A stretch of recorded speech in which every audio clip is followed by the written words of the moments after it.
Silence helps.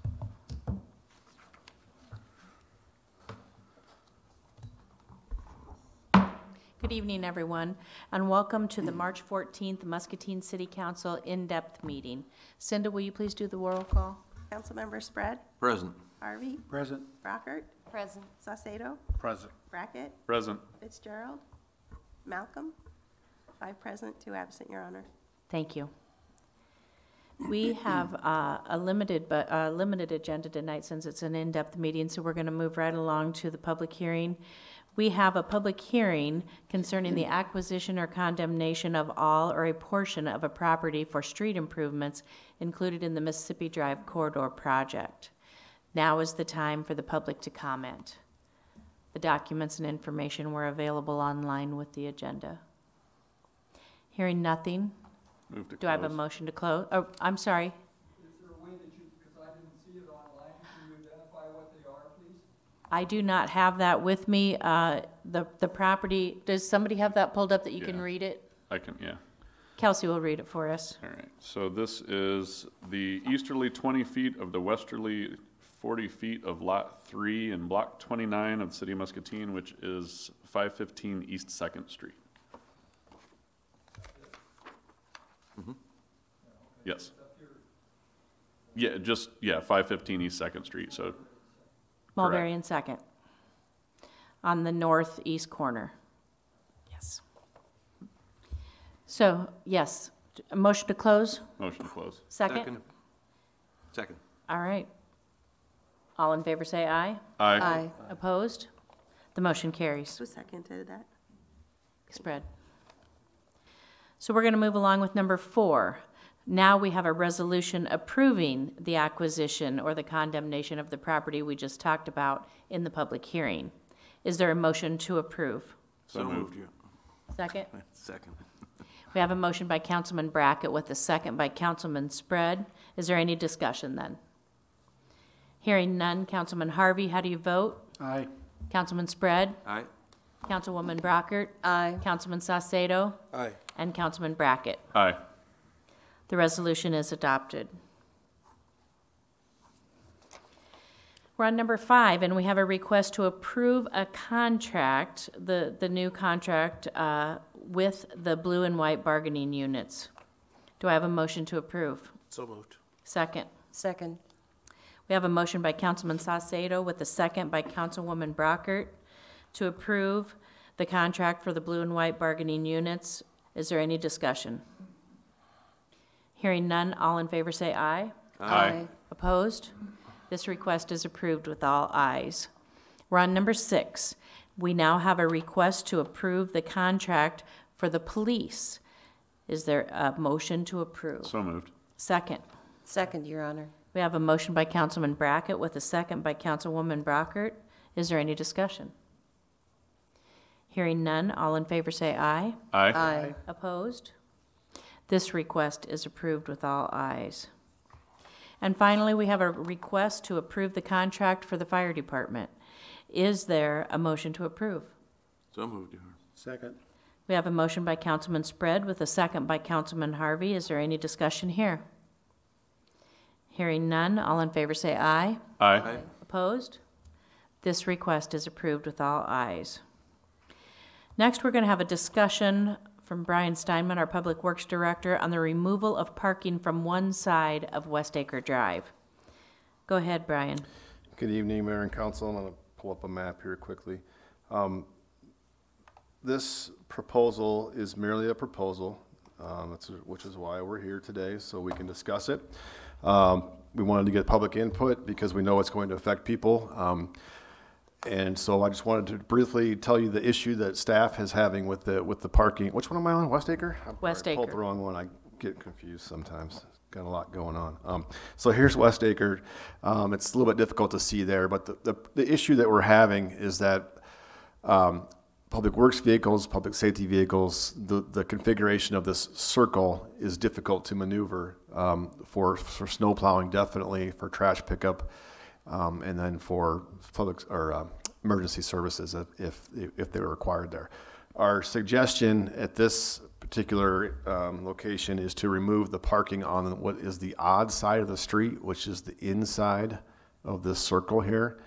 There is a little limited no parking around this curve here. We'd like to take that all the way around on the odd side, like I said, the inside of the circles. And it would start basically from the intersection here, not to include this property or this property, but around the circle. I don't know how else to say that.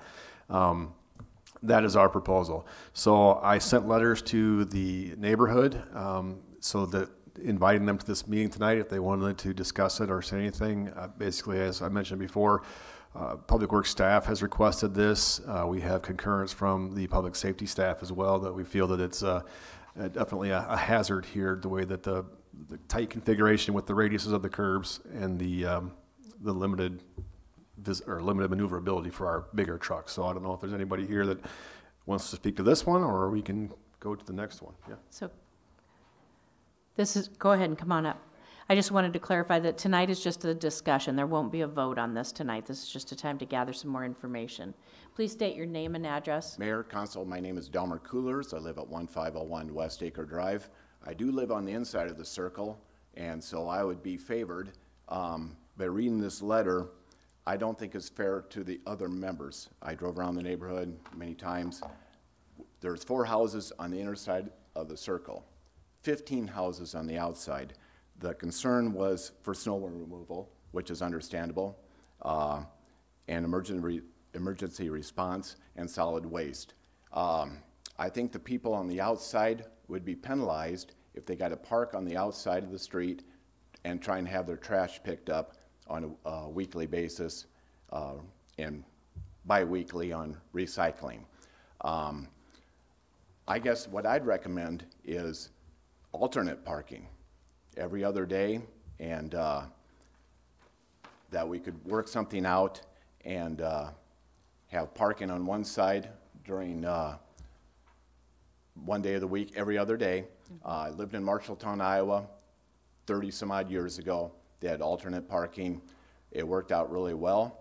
I'd like to see if something could be proposed and worked out where it would be fair to both sides of the neighborhood.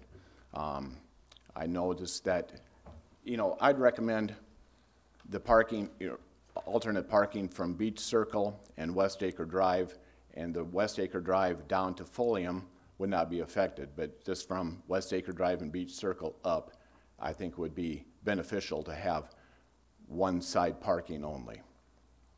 And I'd say I lived in Iowa City at one point in time, and it was pretty common there to have alternate day parking, and it does other things besides just accommodate it and make sure that cars don't sit in one spot too long. So That's also kind of a benefit that I would see to that. So I like that idea. Thank you. For snow removal, obviously they'd have to come back another time, but I think the city's done a very good job as far as snow removal considering the circumstances, and I think it'd be very good to see something like that. Okay. Thank you. Thanks for I coming. have a question, since you Sure. live there. I look at that picture and I see what appears to be a fair amount of off-street parking. Are you telling me that there are There are always driveways, and there are but there are some people that have more than two vehicles. And on the back side of West Acre Drive, there are some people with more than 2 vehicles and I think that's what's being addressed here. And what do you call on the backside? Closer to McKinley School and, okay, Thank you. thank you, Thank you for coming. thank you. Is there anyone else? Come on up, Brian. Go ahead, Councilman Harvey. Brian, I wasn't looking at the chart at the time. Where is there limited parking now, did you say? There's no limited, I'm sorry, at the corner, let me get my cursor here, right in this area right here, there's no parking from sign to sign, just so we can make the corner around there. If there's a car parked in that corner, there's no way we can get around there. And I'm just wondering, those 2 corners, the mirror one on the other side, are they different than a typical street corner as far as their ease to get around? I think it's just the shortness of those blocks that makes it difficult to turn around or turn and make those corners. When you're turning and then you're turning again in a short time.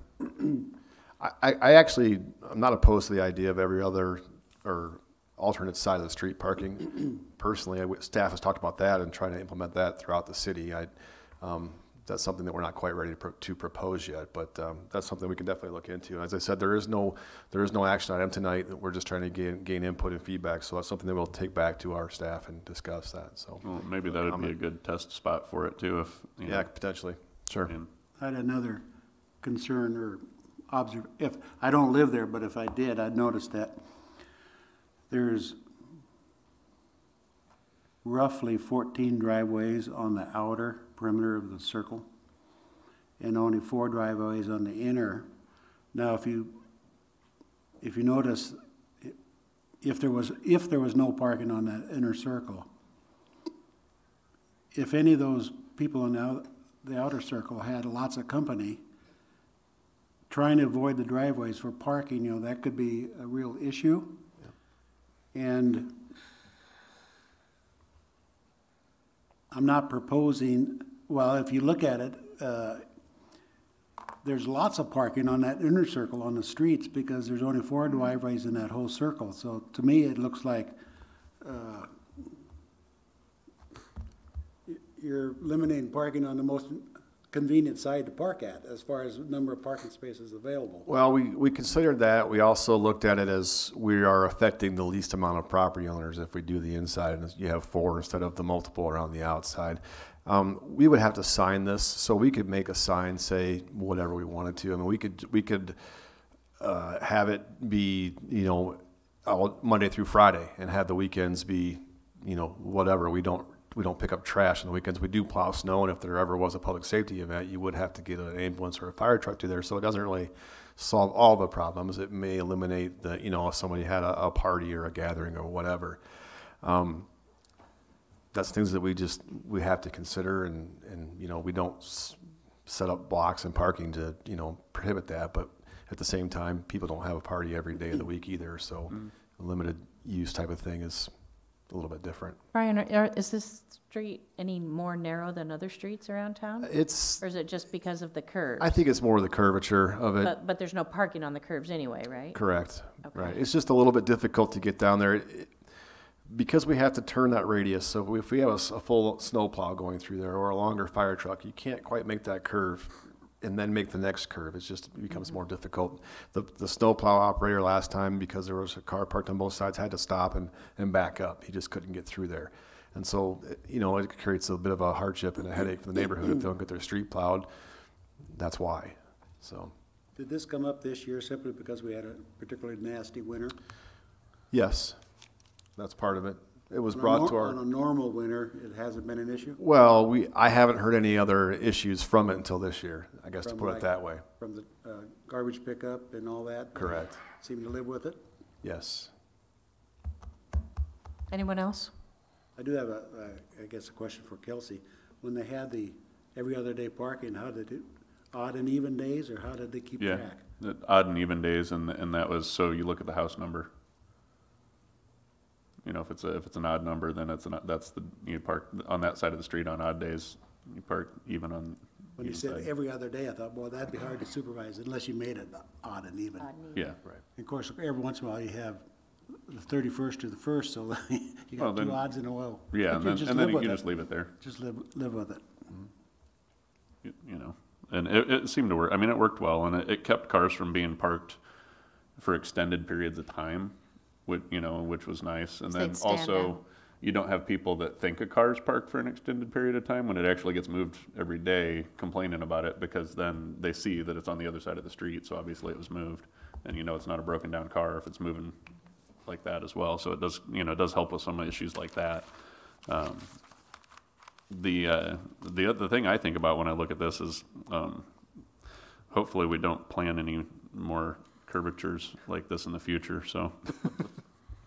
Yeah, this predates me, so yeah, but Yeah. you know, development goes where it can, so. I guess I'll ask Brian, and if you don't know for sure, I could ask the man that lives there, how much on-street parking is there at any particular time? You mean Everybody's like- parking on the street, or?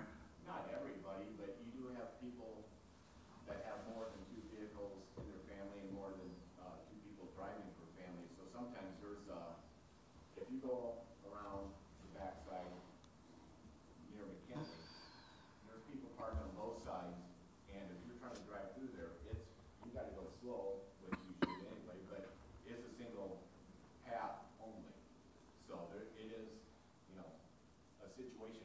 summertime where there's only room for one car, if somebody comes from the other direction, you have a situation there also. Councilman, There are some rental properties there that have more than 2, 3, 4 vehicles at a time. Councilman Harvey, will you give a reiteration of that for the folks at home? Since you asked the question. If I got it right, he said that there are several families that have enough vehicles where they can't get them all in their driveways, so they are parking on the street. And it becomes a particular problem on the corners. If you have people parked on both sides, it's hard to negotiate the corner. And even in the middle of the blocks, you're boiled down to a one-lane street. Would it help, by the way, Brian, if it was one way around the loop? Not necessarily, because if you have parking on both sides, it doesn't matter which way the cars are facing, you still have to navigate between them. So if you had a one-way that might both park the same way, you still have the same issue. Brian, is there a reason why the one corner was posted no parking and the other one is not? I mean, is there a difference? They may both be. I know for sure that one where I pointed to before is, I don't recall if the other one is or not. Is it not? Just the one.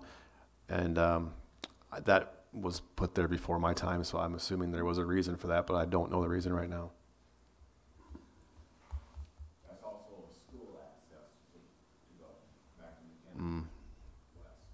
That might be part of it then, for sight lines for people crossing.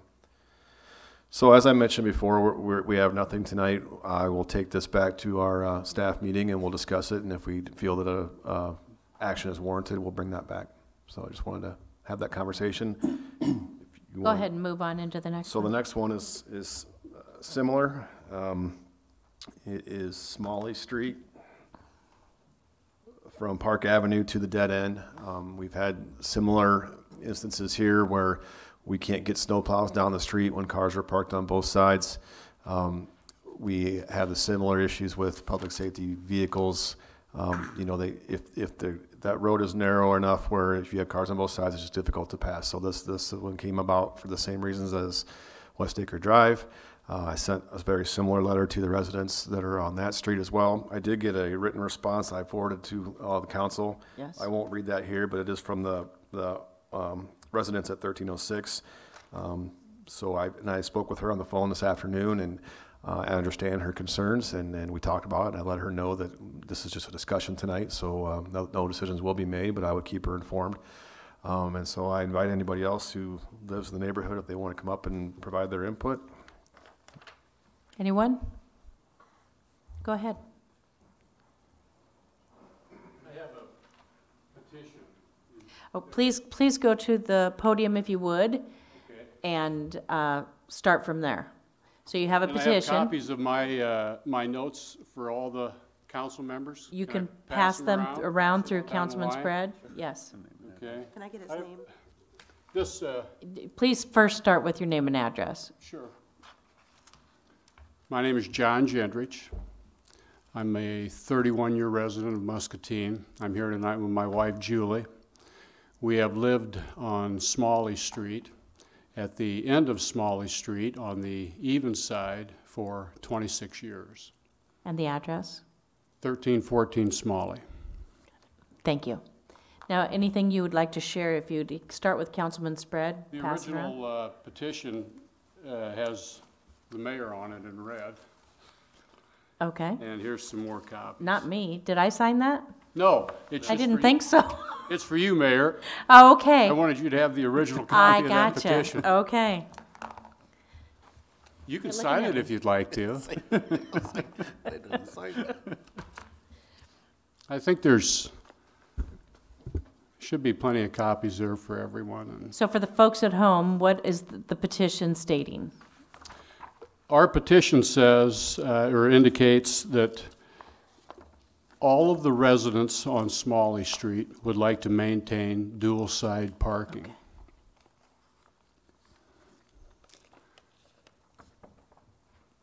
Okay. Is there a time limit? Well, I'll try to go- Theoretically, there is 3 minutes. Oh, my gosh, really? yes. Okay. Okay, I'll just get started here. I made an introduction. I want to thank the council for letting me speak. And I want the council to know that everybody on Smalley Street is concerned about emergency vehicle access, okay? Everybody on Smalley Street is appreciative of the work that our city, our public works crews do with clearing the snow the best they can.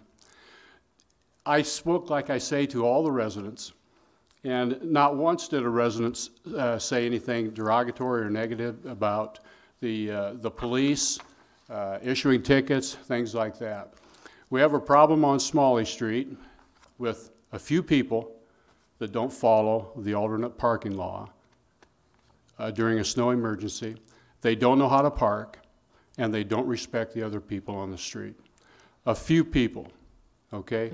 The vast majority, you know, really want dual-side parking to work. And, you know, that's what my comments center around. Okay. We've been there 26 years. Immediately across the street from me is Denny and Karen Steinke. They've been there 39 years. In the 26 years that I've been there, this is the first year that I've called the police and made a complaint about parking.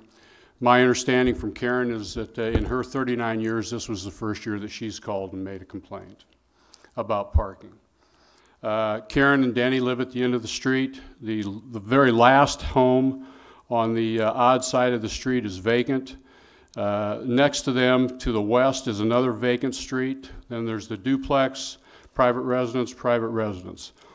Everything on the even side of Smalley Street is, you know, homeowners.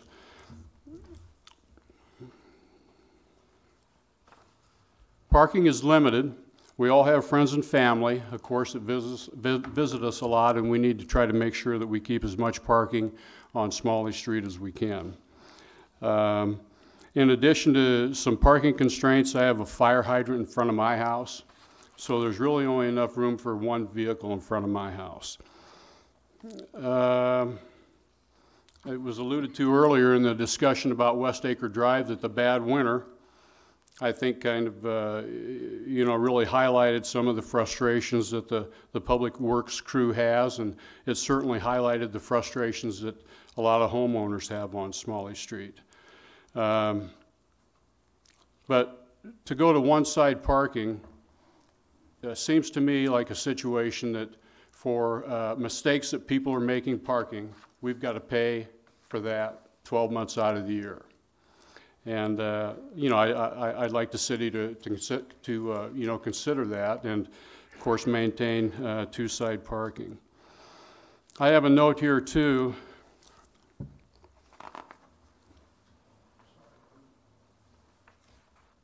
I want to talk about 10 Sunrise Lane. Behind Smalley Street, be to the south is Sunrise Lane. There's a lady that lives at the end of Sunrise Lane. It's the only resident, and her parking is extremely limited. So when she has a social event going on, 3 or 4 friends coming to visit her for an extended period of time or even just for the evening, you know, she communicates to me and my wife and I from parking at the end of Sunrise Lane back in the back end of our property where our garage is, where my wife keeps her car. Sometimes I pull up back there as well. And, you know, we move our car back out to the front of Smalley Street. And, you know, just to make parking more convenient for her. So if we go to one-side parking, then parking is even more congested because in situations like that, then I'm back out on the street. Yeah, my wife might be parking back out on the street, and just more and more congestion.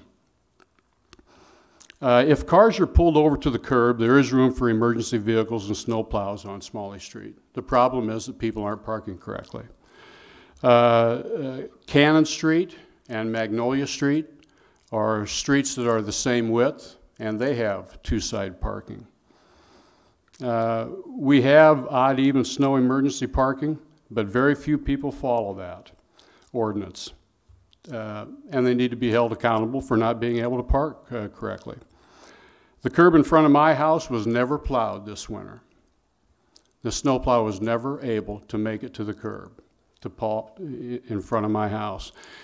And so after a few weeks, you know, of pulling my four-wheel drive pickup up on the curve and smashing down all the snow in front of my house, I noticed one of the people on Smalley Street pulling up to park in front of my house, and they are this far away from the icy, you know, curb that I've got smashed down. And, you know, I'm just thinking to myself, you know, what is going on? So it's frustrating. And you know, the public works people, they've got to be, you know, very frustrated, but no more frustrated than the people on Smalley Street who want to follow the parking ordinance and the emergency parking rules. So you've got a couple of bad eggs on the street that don't follow the rules, and you believe that would, if they were dealt with and made to follow the ordinances, the problem wouldn't be there. Yes. Please continue. Okay. I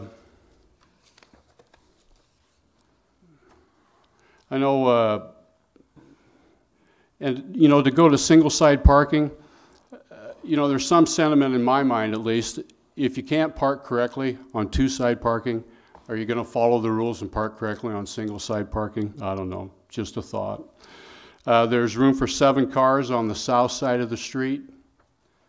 There are 12 people on the petition that say they would like to park in the street and continue to park in the street. If you add friends, relatives, my wife and I entertain during the spring, summer, fall, even during the winter. We entertain people 5 or 6 nights a month. And, you know, I don't especially want to tell them to park down at Family Dollar and walk on up the hill a ways, you know. That's an exaggeration, you know, of course. I know that in visiting with the, you know, the homeowners there on Smalley Street, everyone is very, very, I think, conscientious of trying to make two-sided parking on Smalley Street work. I think when I originally had intentions to come to the council meeting and voice my concerns, I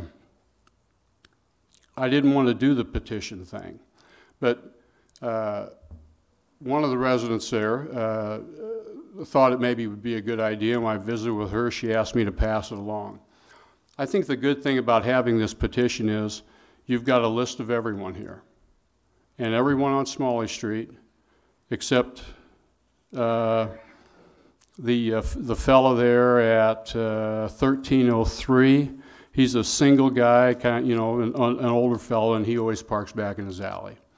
He didn't want to sign the petition one way or another. So the good thing about having this petition is that it is a, you know, to me it's a commitment that next winter, hopefully we don't have any snow, but when we do have snow, people are going to be held accountable, and we can maintain two-sided parking on Smalley Street. Thank you. We appreciate you coming Any down questions? and talking to us. No, Anyone? I've got a comment. I like to see that a neighborhood came together to have a conversation. I like that. So thank you for showing me that. Well, you're welcome. It's like I say, a good neighborhood, but, and I don't, you know, the people that don't park right, I yelled at my kids about not parking right? And I don't think it's a negative neighborhood situation, but, you know, it wouldn't hurt at all to shape things up a little bit. Sure. Okay. Thank you. Thank you. Okay. Thank you. Is there anyone else that wants to talk about Smalley Street? I don't see anybody. Go ahead, Brian. Council, do you have anything? I would just encourage that maybe we look at it a little bit more. I mean, I know we're just talking tonight anyway, but, you know, based on the gentleman's comments, I think that That's the whole purpose of bringing it to in-depth, Yeah. so we had some time to talk Absolutely. about it. So I appreciate you guys, everybody coming forward, and we'll take those comments into consideration. And if we feel it's further warranted, like I said, we'll be back and you'll be notified. And if we don't, it pretty much dries up right here. So that's all I have. Thank you. Thank you. Brian. All right, we are down to 10. We're going to talk about restructuring our community development department.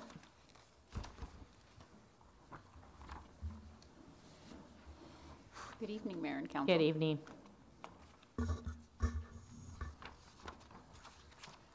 This one seems really kind of anticlimactic at this point. So, so we're just here talking about how the combination of housing and community development and make sure that we're all on the same sheet of music with where we're going.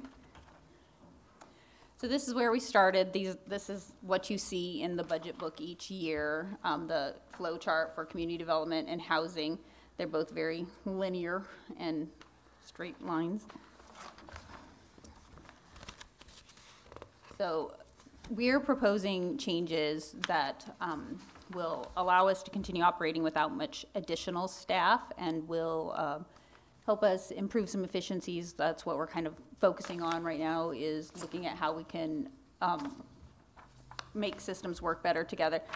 One of the things we did was we made our planner, Andrew, if everybody approves of it, he'll become the Assistant Community Development Director, and he'll move from a grade 7 to a grade 9. The Community Development Coordinator, which is kind of a title that we were a little lost in what that meant. So she actually will become the planner, a planner 1. Andrew's position as a grade 7 would become a planner 2, so that there's growth room and as well. But then on the housing side is where more of the structure changes come, just because of the impact of my changing positions. So 2 of the housing specialists we're asking to be renamed to housing program managers. That would be a new position within the pay plan, and move them from a grade 2 to grade 3. They won't be supervisory positions, but they will take on more policy activity and oversight of programs. One of them would oversee the Housing Choice Voucher Program as well as the management of Hershey Manor, and the other would take over the public housing policy development. The maintenance person, we have a maintenance person, repair person. He currently kind of acts as the lead for our maintenance department for the public housing in Hershey Manor. He would be reclassified as a maintenance supervisor. And so he would officially take on supervision of the maintenance staff, and he would move into a grade 5 in the non-union pay plan. He is currently an hourly employee. And we would then, in July, hire a new housing specialist to take over property management of Hershey Manor, because the housing specialist that would become housing program manager, she would take on the oversight and would need somebody to do the on-site stuff, and as well, because she would be taking on the voucher oversight, which will demand more of her time. And then the new housing specialist will be 50% Hershey Manor and 50% public housing, to assist with the day-to-day management and compliance requirements of those programs.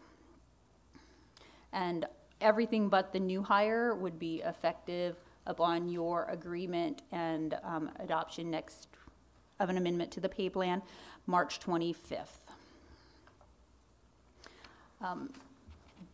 Hopefully you can see this okay on your paper.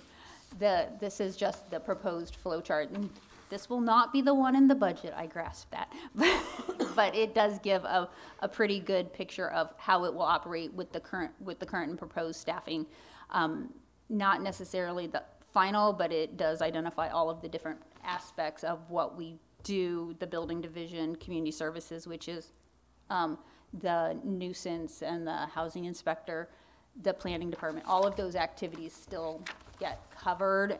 And then you can see the staff specifically by name even, and the part-time positions actually do range. Some of them are half-time, some of them are three-quarter time. But, and if they don't have a part-time kind of PT notice, they're a full-time employee, so. What does the color codes mean? Oh, they don't mean anything. They're just pretty. Sorry about that. It was what the template had, and I just didn't change it. So it's not really tied to much. I mean, there is some level of it. The policy oversight is in blue, more or less, and then line staff is more in the pinkish color. The green is really a little bit, so I say that there's nothing and then I explain it. Sorry about that. It is a little more about, so like, if you look at, Chad as a housing specialist, that's his official title, but half of what he does actually is the housing counseling program. So it was just to identify that they can't take on more of that program because they're doing 2 programs already and they have some other activities that they have to engage in. Jody, would you like questions as we go, or would you like us to hold them for the end? I'm completely open. So are there other questions? Go So ahead. my question is, currently, like you mentioned, housing program manager Melissa and program manager Carla. Those are new titles? They would be new titles, yes. So do we have anything that shows where they're at currently? So if we go back, I can show you on.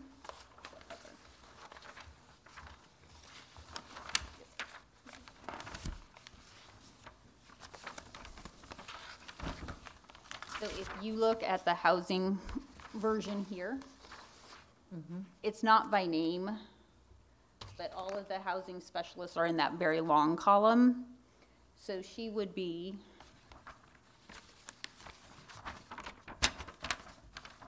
Is One that of the something that we 0.5. can get? I mean, I Yeah. guess what I'm asking is I would like to know that because you're talking about moving some grades, some from grade 7 to grade 9, different positions. I would like to be able to at least identify. I can actually tell you right now where everybody would fit in here. So if you went to the city planner on the community development side, that would be Andrew, who's becoming the assistant community development director. And he'd be moving from 7 to 9. 7 to 9. Okay. The program managers, what were they then? The what? The program managers. So the program managers that we have right now, if you start with, on the left, the Clark House Sunset Park housing specialist, she will become a housing program manager. Okay. And what are the grades changes? She goes from a 2 to a 3. Right? And this implies that a half-time person will manage Clark House? No, largely Carla will still oversee those programs, and she will have assistance with the day-to-day rent calculation, income verification, those types of activities. So she'll still be there full-time, between those 2 properties full-time. So, and then the other housing program manager would be say the 3rd one down under the homeownership, family self-sufficiency, Section 8 housing specialist. She will become primarily the housing choice voucher program manager. Will she be moving from part-time to full-time then? She is a full-time employee. So what does she do with the other half of her time? Her other half of her time is managing Hershey Manor. Okay. So, and the change there is the new hire will take over the day-to-day management again, and then Melissa will transition into taking over the policy and board oversight that I currently do. So where is the Hershey Manor piece then on this flow chart? You said the Section 8 housing specialist, it says half FTE. Where's the other half of her FTE?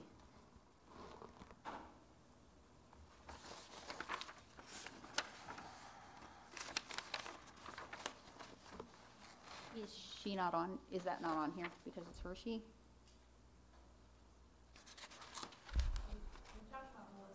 Yes. And have Hershey, but Hershey doesn't appear to be on. But that's what you're saying she's on, so I mean, we can take that. Yeah. So it's Hershey? Yes. So there's like another box at the bottom? Looks that way. So those 2 boxes will move from a 2 to a 3? Yes.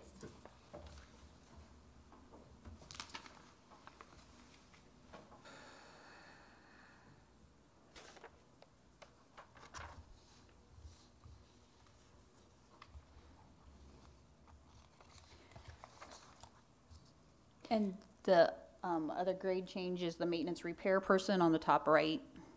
He changes to a non-union pay plan, grade 5. And you have 2 people reporting to him? 3, 3? 1 full-time and 2 part-time. What was his title before? Maintenance repair person, Oh, okay. And now what's it gonna be? maintenance supervisor.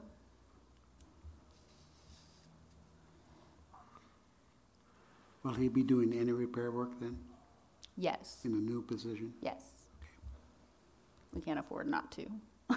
Well, I was gonna say, we're not losing a No, repair guy then. no, it's, what the primary change will be, he'll take over supervision of the maintenance staff as well as some of the, processing of bills and, purchase orders and that type of stuff, Desk work. yes, Were these two departments ever one before? yes. Why did we divide them? I couldn't really answer that question. And There I'm must not- have been a reason to I- divide them, so is that reason solved, and that's why we want to go back? I mean, I'm unclear. Maybe I need to defer to Greg, but I don't know that nobody on staff was here when they were one. That was actually asked. I actually went over the changes with all of staff together, made sure that both sides of the house met today from maintenance staff, because they're not often here, so they, if they're roaming around the hall, you might want to say hi, they're your coworker. So that was one of their questions is, were we ever one before? And I was like, we were, but nobody knew. How long ago was that? Fitzgerald time. Was there a community development director before, who was it before Dave? Steve Boca? Yeah, but I didn't know that was his title. Yes, it was. It was his title? Yes. and The then whole prior- time? You know No, the not the whole history. time. Prior Okay. to that, he was building and zoning administrator. Okay. I'm probably the only one that was here then. I kind of hated to come up and say that, but I was. The staff up there has transitioned through the years. There used to be a larger community development department. There was a director, there was a planner under that, there was a housing administrator, and through the years, there was downsizing because of funding.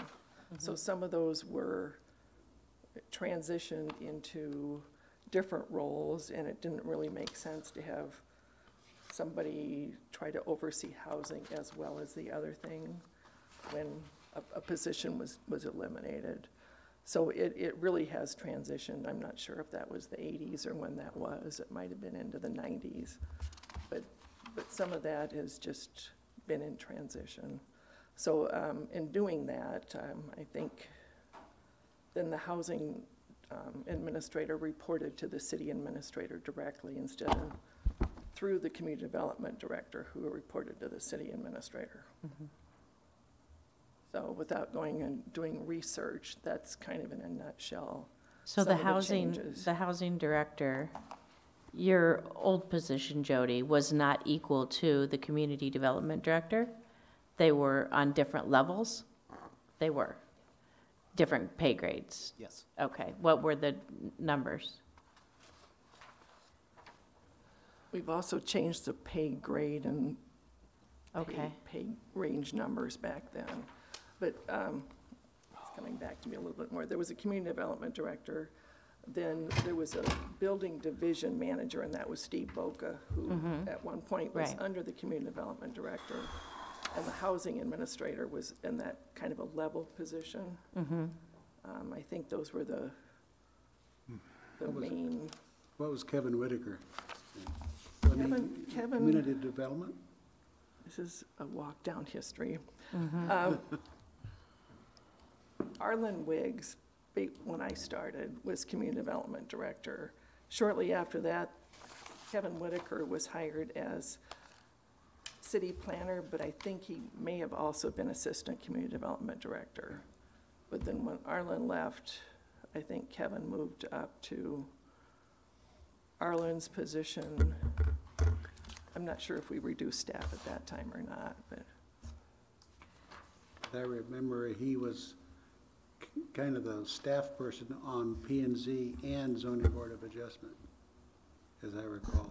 Wasn't then Dick Arrington was Dick, Well, at Dick least was when I was- housing Housing, right, administrator. at the same time as that was. But there was several different housing administrators in there. Originally, it was Jack Pates. I know Wayne Taylor. There was several people in the position. So I'm trying to wrap my head around it. Isn't there more staff now than there were then? And if it didn't make sense then to have one person supervise that many staff, and now there's more staff, why does it make more sense now to go back to one person when we have increased the staff? I can jump in, just because I was actually here when Kevin Whitaker was Community Development Director, and they were still one department also. And I think part of the reason that we made the change originally had to do with the staff that we had in place and the skill sets that they had. And when Kevin Whitaker left, retired, it made more sense at that time because of the skill sets that Steve Boca had, and not as much to make them two separate departments. He hadn't really worked in the housing area at all at that time. So it made a little bit more sense for them to be separated departments and the housing department to report directly to the city administrator rather than to the community development director. Now Jody's skill sets allow a movement back toward that, combining them. And you're probably more familiar with this, Stephanie. What's typical in other communities? Two different departments or one merged? Because from what I'm hearing from other mayors is it's pretty typical to have two different departments. In most cities as far as I'm aware, the housing authority is not the city council. They're a separate entity from the city altogether. Jody could actually probably speak to that a little more than I can. That would be more common for housing authorities to not be an actual, a literal part of the city. They're a quasi-governmental entity related to the city. So. But they're not, so then they aren't within the development department. Correct. But but other cities, there's also, so there's other programs in HUD if you're a city of a certain size. They're called the Community Planning and Development Programs, and oftentimes those actually are part of the community development departments. So, or regions, like Eastern Iowa Regional, that's not what they call themselves, Eastern Iowa Regional Housing Authority, that's part of EICA, and I can't remember what their letters stand for. But, so they're like that even within this region. And Des Moines is really the only other one that has a housing authority that is part of the city. But well, that's not true. Iowa City also, their housing authority is a part of the city, but they also do fall within the community development department. Their director reports to the community development department head. So I've got question. I know we haven't hit it yet, and maybe we're going to momentarily, but I'm just looking at all these red numbers on the next page. They're good numbers. That means Okay. reductions. Well, it's red, so to me that Well, seems like expenditures. All right, are there other questions about staffing? Yeah, I before? do. Okay, Yeah, so planner one, that's Lindsay. Yes. Is that taking Andrew's spot? no, so that's her current position. I mean, we're just renaming her position. We're not reclassifying her. And then moving on up in building division, we have Jason now, who's gonna be the building division manager when we had 3 inspectors or 4, I think, before that. No, Jason replaced Mike Stinsland, Okay. who oversaw I this. was an inspector as well, too, though. Do what? Thought he was an inspector as well, He too. did inspections, but he was the building supervisor, was his position. Okay. Is Lindsay moving up a grade? No. Just changing the title?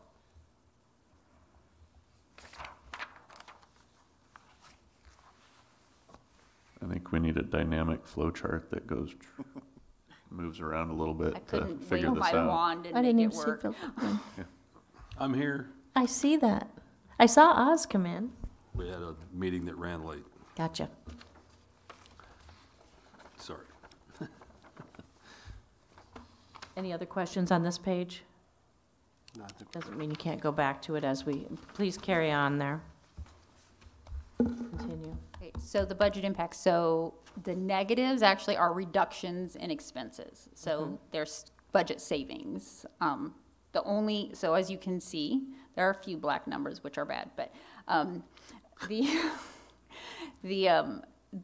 in general, we save money across all programs over the next 2 years.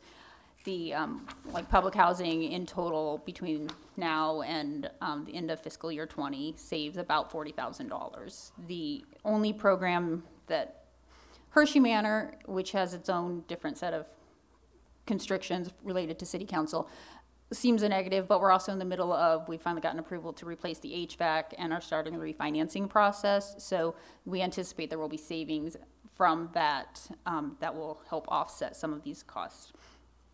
The voucher program is the other one that gets hit pretty hard, and that's because the housing specialist that's becoming the housing program manager becomes 90% Hershey or Housing Choice voucher funded instead of 50%, and that I am not paid.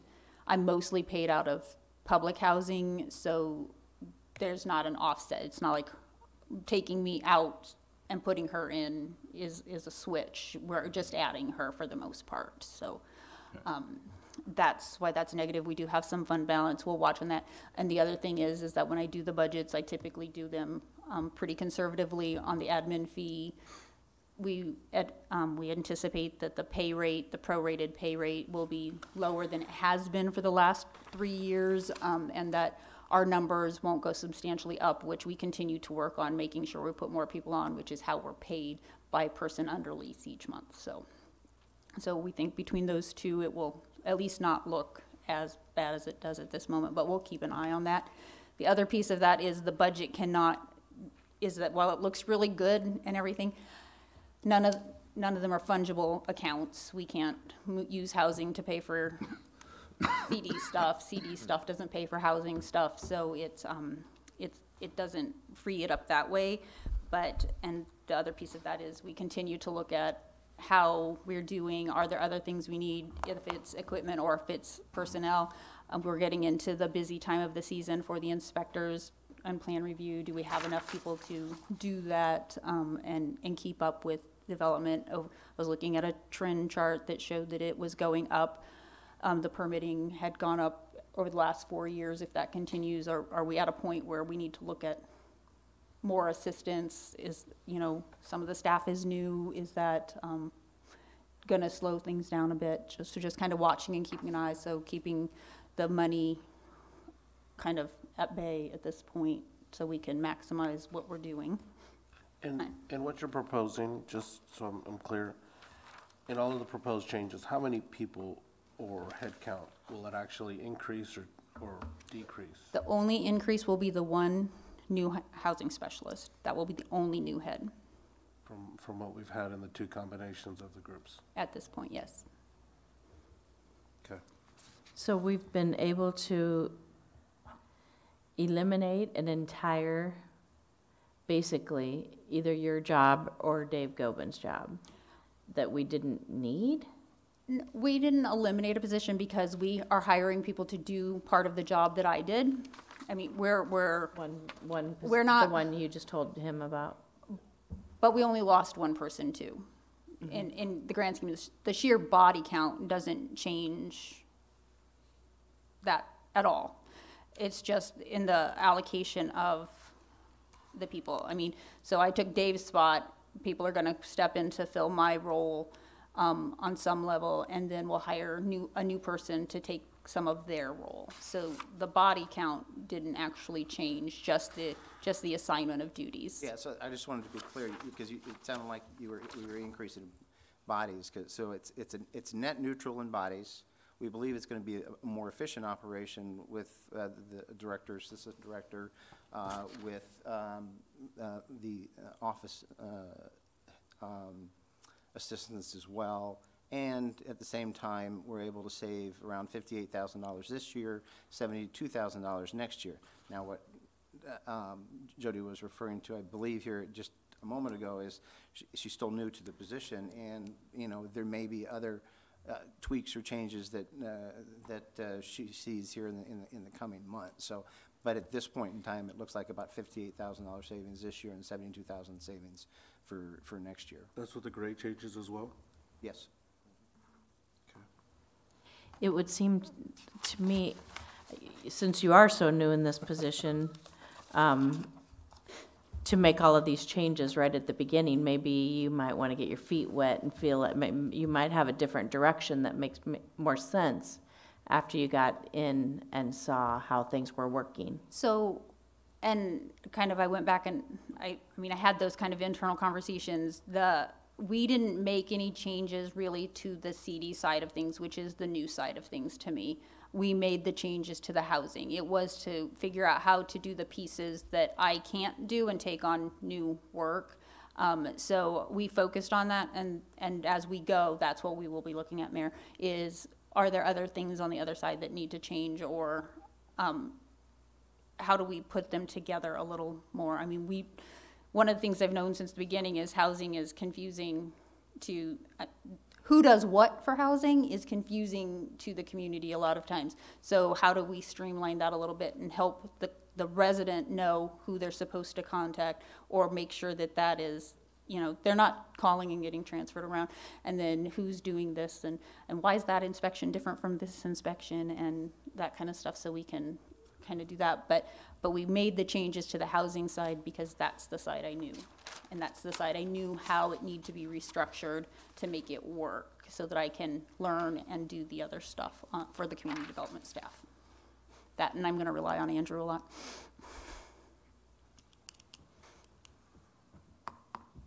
Other questions?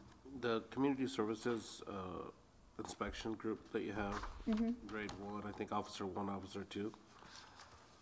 So are Grant and Randy then part-time positions? Yes. Actually, I'm not going to go there. But they both do inspections on Section 8 and rental apartments? No. The only community service officer who does voucher inspections is Michelle. Okay. Randy does housing inspections, rental inspections for market rate rentals. Grant does nuisance inspections. And Randy doesn't. I mean, they all do nuisance inspections, but Grant's focus is on the nuisance inspections.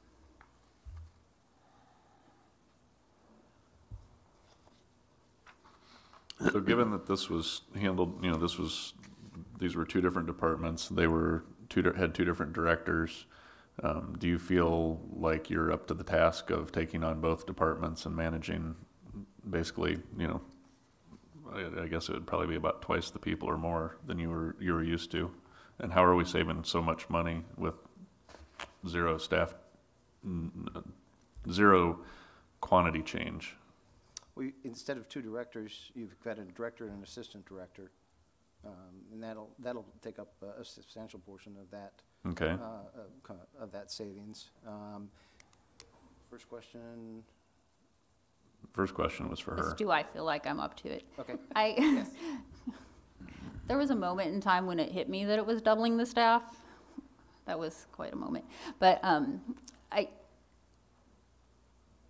I've managed larger staffs before, and a wider variety of tasks. I mean, in my previous life, I was a part of the community development department, and we did a lot of other things. I was doing the community planning and development programs, not the housing voucher program and the public housing, but I feel like I have grown into that, and Greg gave me numerous opportunities of being like, never mind.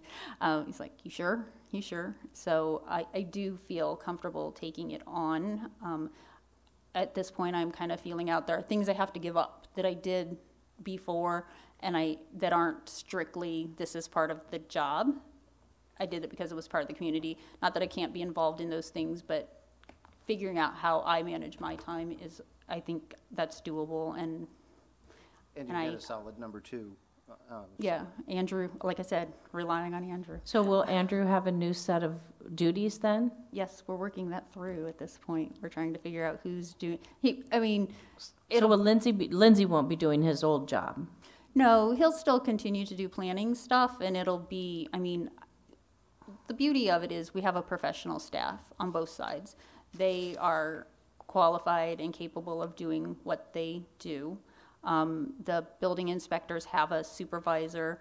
Andrew was supervising Lindsay already, and I was supervising my staff, so Rob takes over the maintenance, the supervision of the maintenance staff.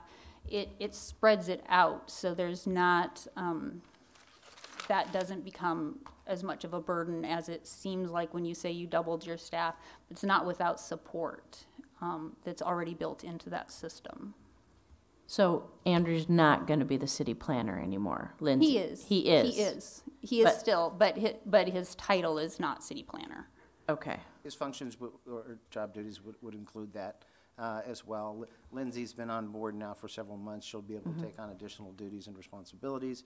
She has a planning background as well. And actually, Jody's degree is actually community and regional planning, I believe. Urban and regional planning is one of my degrees, yes. So everybody fits very well into these roles and responsibilities. And as we noted, we do have a substantial savings as well. We believe this is going to work well, and but there is a substantial savings here that's identified as well. Should the need arise down the road, if something comes up or we identify something else, there's a quite substantial savings. So, but for now, I'm very confident in Jody's ability to handle both community development and housing responsibilities. She's got a solid number two in Andrew. She's got a great team, and actually, by combining the departments, there are those efficiencies, the Section 8 questions that come up when rental inspections. But there's a lot of, I think, things that can be done by combining the department where we'll continue to see more efficiencies and more of a team. Sure. Effort through those. And if you just walk upstairs these days, it's already taken on that. Well, it sounds like a number of people are stepping up and taking on more responsibility, and that's where my concern with the large savings came in. I just want to make sure that, that Yeah, I see. with all the extra responsibility sounds like you're telling us people are taking on, that, that's appropriately compensated, so. Go ahead. The same effect, but wording it different. I see a part of this as being delegating down a little bit to where there's, you can't take on everything that you were without delegating it down. And I see a lot of this stuff is you're using the same people, but delegating things down a little bit. So it doesn't always have to go clear up to the top and occupy her time with stuff that she doesn't really need to be doing. And appropriately compensating those individuals that are taking on those responsibilities. And then you're not adding, but you're hiring an individual, another body that's not a senior level management position to take on additional responsibilities. And again, that's where a lot of the savings is coming from. Okay. So we won't have like one specific planner, community planner. It'll be more of a team and people working together on that.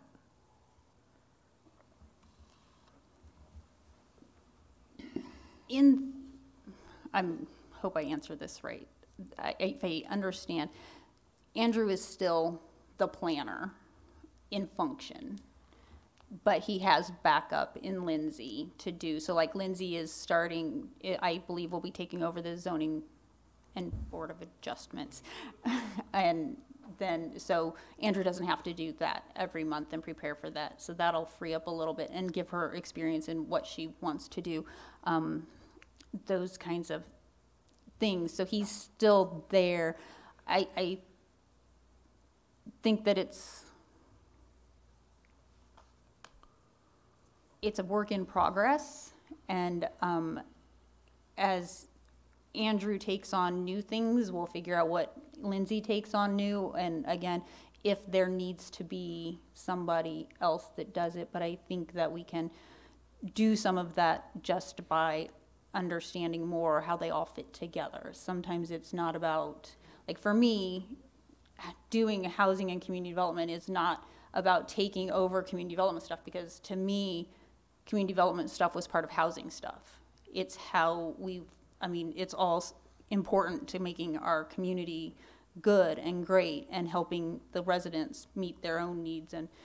And so it's about finding the ways that those fit together. Some of them seem outliers. Sometimes I'm like, the airport, where does the airport fit? But, you know, and then, but looking at historic preservation, and it does fit because it's got, you know, we're talking about how does it fit in with the downtown revitalization and some of the other critical areas that need reinvestment. So just finding those efficiencies within our own activities as staff, I think helps address some of the added workload, because it doesn't make it extra workload, it just fits. It's not doubling it when you take on the new task, it's building on what you're doing now. If that makes any sense to anybody but me. So Thank who you. gets the airport? We haven't decided that yet. And is your office gonna be out here in the hallway? Well, we were talking the other day, we need to build So a you can see wall. both? So will you share support staff too then? Yes, so we now have 1.5 plus admin staff instead of community development, just having Krista, and we have our half-time staff, and they have started working together, which has helped a lot. Now I don't have to do payroll every week. So see, good things happen already. Then Krista can help Chelsea, who is also very new, understand and learn the systems of the city much better than I could oftentimes, so. And I was at the last airport meeting. I'm not sure if she's sending me to the next one or not. We'll see what she decides. I've got it on my But calendar. but I'm certainly willing to assist there as well. I like to learn, and, you know, if it were 10 years ago, that might be different, but my baby's 20, so it's not like I have to rush home to children. My husband should be fairly sufficient if he's not, so I'm not saying anything to you men at the table. But Anything else?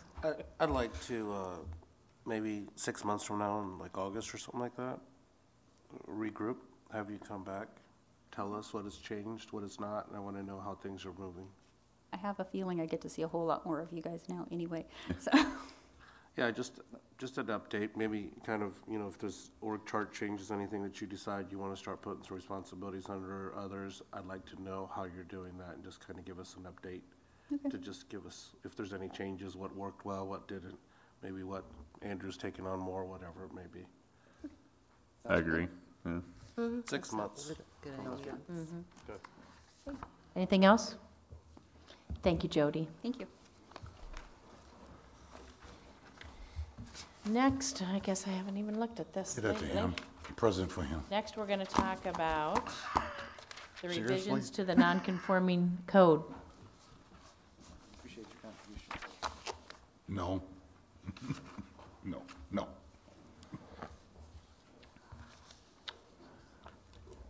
Mayor, council, I'll try to keep this pretty brief because it's just kind of introducing this topic to you tonight. We're looking at potentially making some changes to the code as it deals to non-conforming situations. So I thought I'd just kind of give a brief presentation running through kind of what all this is, and then kind of hand out our working draft on these. So non-conforming regulations are often commonly called grandfathering.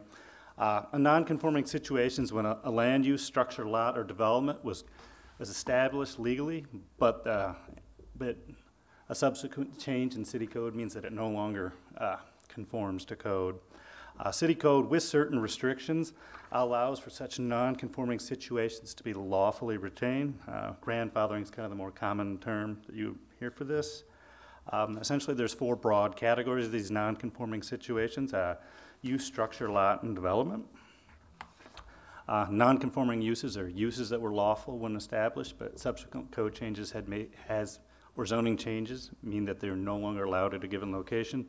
Good example, this would be like a kind of a small neighborhood corner store that's now in a residential neighborhood, and it's been there for quite some time. A non-conforming structure is a structure that was originally constructed was in conformance with setback, building height, or other requirements of city code, but now no longer is. A really good example of this would be a house that was constructed in what became the required side yard setback, rear yard setback, etc. Non-conforming lots are lots that were legally subdivided but have since no longer meet current requirements. A good example of that would be a lot that doesn't meet the minimum lot size or minimum width for the zoning district in which it's located. And then non-conforming developments are an element element of a development such as parking areas, loading areas, landscaping, signage, etc. that was legally established but now no longer meets code. Classic example of this in town here would be a gravel parking lot that was established prior to our requirement for hard surfacing. Moving into kind of how we regulate these. Non-conforming situations are allowed to legally continue so long as they're not abandoned, enlarged, or expanded, destroyed, or changed to non-conforming. That last one being there is if you do bring it into conformance to the rules, you can't go back to the non-conforming status. When you look at what's abandoned, primarily is if it's been abandoned for when the intent of the owner to discontinue the use is apparent, when it's the characteristic equipment has been removed, and these things have occurred for a period of a year, or when non-conforming use is replaced with conforming use. City code does allow for the repair and restoration of non-conforming uses and structures, so long as the total damage that's being repaired is not 50% of the assessed value, and that it's completed within 12 months of the damage. This may be a particular regulation. This may be a particular point that we'd like to revisit with you as we go into this. Classic examples like when there was a home down by Kentstein Park that was destroyed in that tornado 2 years ago, and in order to rebuild it, they had to go through the zoning board of adjustment. Can I interrupt real quick? Yes.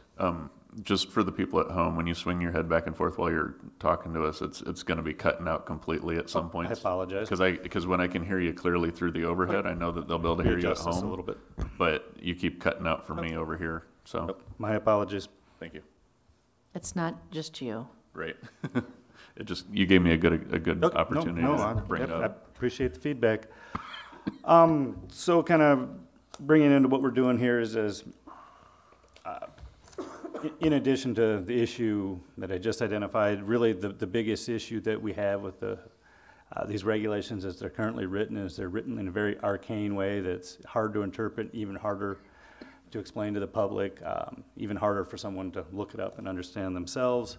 So staff has put together a very initial draft of it, and I'll hand that out tonight. But what we tend to do is like to get your feedback on that, but starting with the Planning and Zoning Commission, we'd like to start the process of rewriting these in a more user-friendly manner, and also addressing a couple of the minor issues we see with the actual regulations themselves. So any questions on that? Not till I read it. Are you going to tell us the ones that you are proposing to change?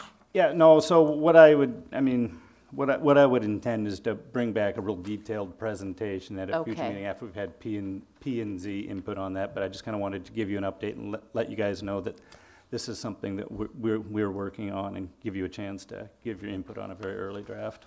So when you bring this back, please have what current language is. There would be a lengthy explanatory memo that explains, What it all was. all what it was, and We every crossed little, this every out, little, we every added little this. change, but We won't have the cut and paste, because it's going to be largely A new. wholly rewritten Okay. ordinance. This is the grandfathering issue where there's been significant questions that have come up, so what we're looking to do is bring this, as Andrew said, it's rather old or archaic, and modernize it so it's more understandable, and people have a clear idea of when something is grandfathered and when it's not. So it'll be wholly rewritten.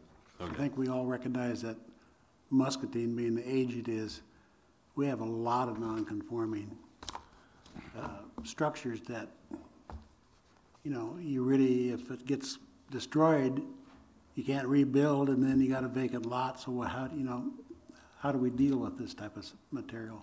There's a lot of good examples out there, so Yeah. Andrew's obviously been looking at those, and so we'll come back at the appropriate time, but this is one of the issues we wanted to bring forward that's been brought up by council, so. I think over the last year, we've been selling them to property owners that were adjacent is what happens to some of them.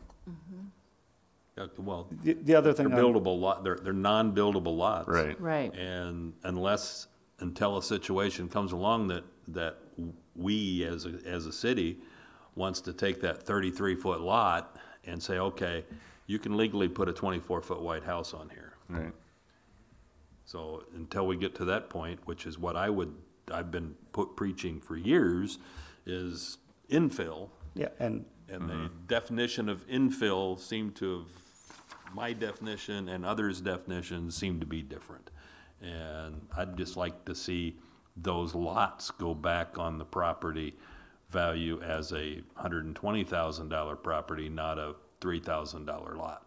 And to the point, actually, the draft I distributed would allow that, Okay. for the reasons you articulated. And the other reason I would add to that is, I think literally 100% of the time that someone's brought that, their home was destroyed by a tornado, fire, flood, and brought it to zoning board adjustment, they've approved it to 100% of the time. And generally, if your board of adjustments approving a particular type of variance 100% of the time, you should probably change the code to recognize that and kind of skip the step. Thank you. Any other questions or comments? So on your draft that you're putting as far as non-conforming, how do you identify a timing for something? For example, if you had a non-conformance in a home, do you say after so many years they're non-conforming, or how do I identify that? So we'll take for example, a home that was built, it's in the setback, so you would look to see that, we can look to see the date that those setbacks were established when we adopted those particular codes. So if that home was constructed before that, it was non-conforming, because that meant, they legally constructed. However, if it was some way or another constructed in that setback after those rules were established, and then they would not qualify as non-conforming. So these are situations that, people did all these things abiding the law, then the law changed after they did it, so. You don't have the word grandfathered in here in any of this, do you? No, because that's not. It's intentional. The universal legal term for that is legal non-conforming use is the.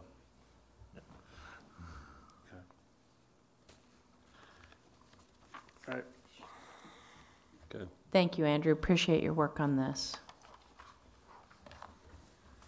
Next, we have a presentation on the building permit process.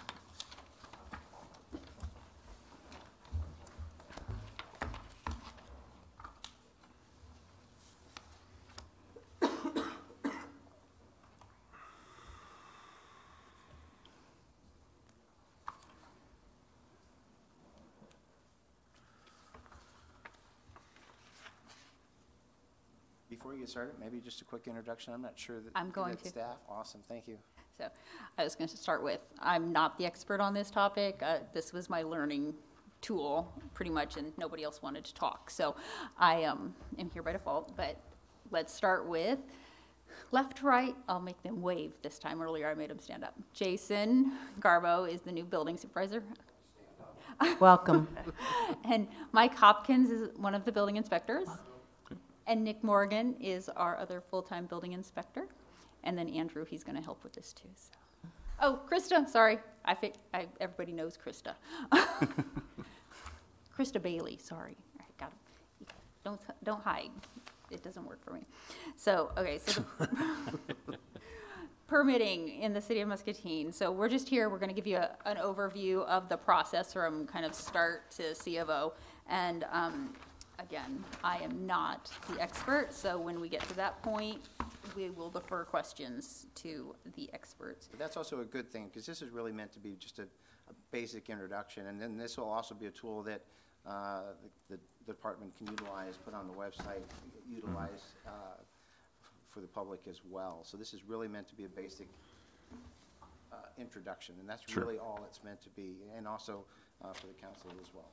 So again, we just want you to be able to have enough information to answer the questions and be like, okay, this is how you go, this is where you go, this is who you call. Because it's really very technical. So why is permitting required?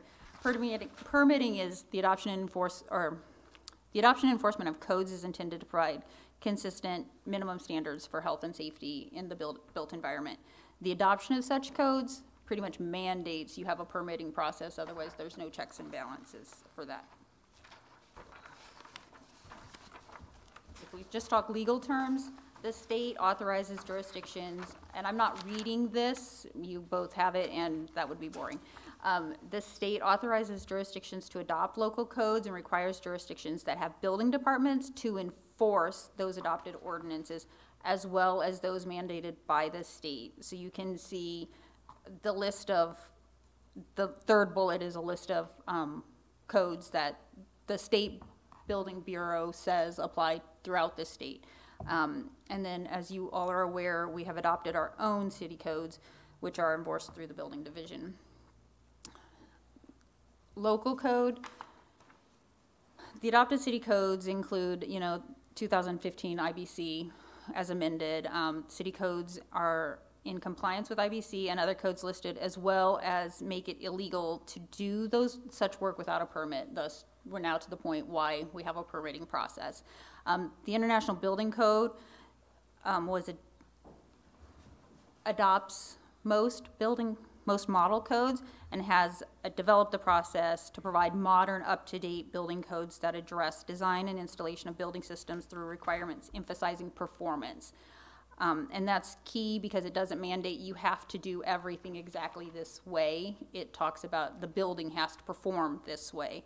The comprehensive system of building codes establishes regulations for building systems using prescriptive and performance-related provisions founded on broad-based principles to make the use of new materials, building designs possible.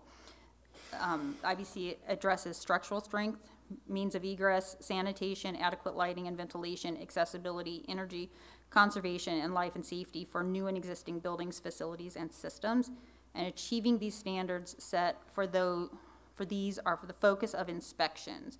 Again, with the intent to adequately protect public health, safety, and welfare, the building code provisions are designed not to unnecessarily increase cost, but to encourage the use of new products, materials, and methods for construction and avoid preferential treatment of particular types of materials and products. So it gives a broad range of options, and I don't read this liturgy just to read it. The goal is to understand that it is a complicated process from the start to the finish because it's talking about every type of building everywhere. And so then when we modify it, you can modify it to a certain degree, but you also want to allow flexibility in the construction process to allow developers to do what they're the experts at. And each of these codes, I should hit the button. Each of these codes require the submittal of plans adequate to indicate the work to be done is sufficient to comply with the requirements. And that's actually straight out of the International Building Code. That is each one of them. When you read through any of those codes, they have a section in there that says requires plans to confirm this is being done. And now, though, I get to make Andrew come back up. See that sharing of responsibilities. Andrew's going to talk about what happens before we actually start the permitting process, because the site plan review, when it's required, is critical to actually getting through that process.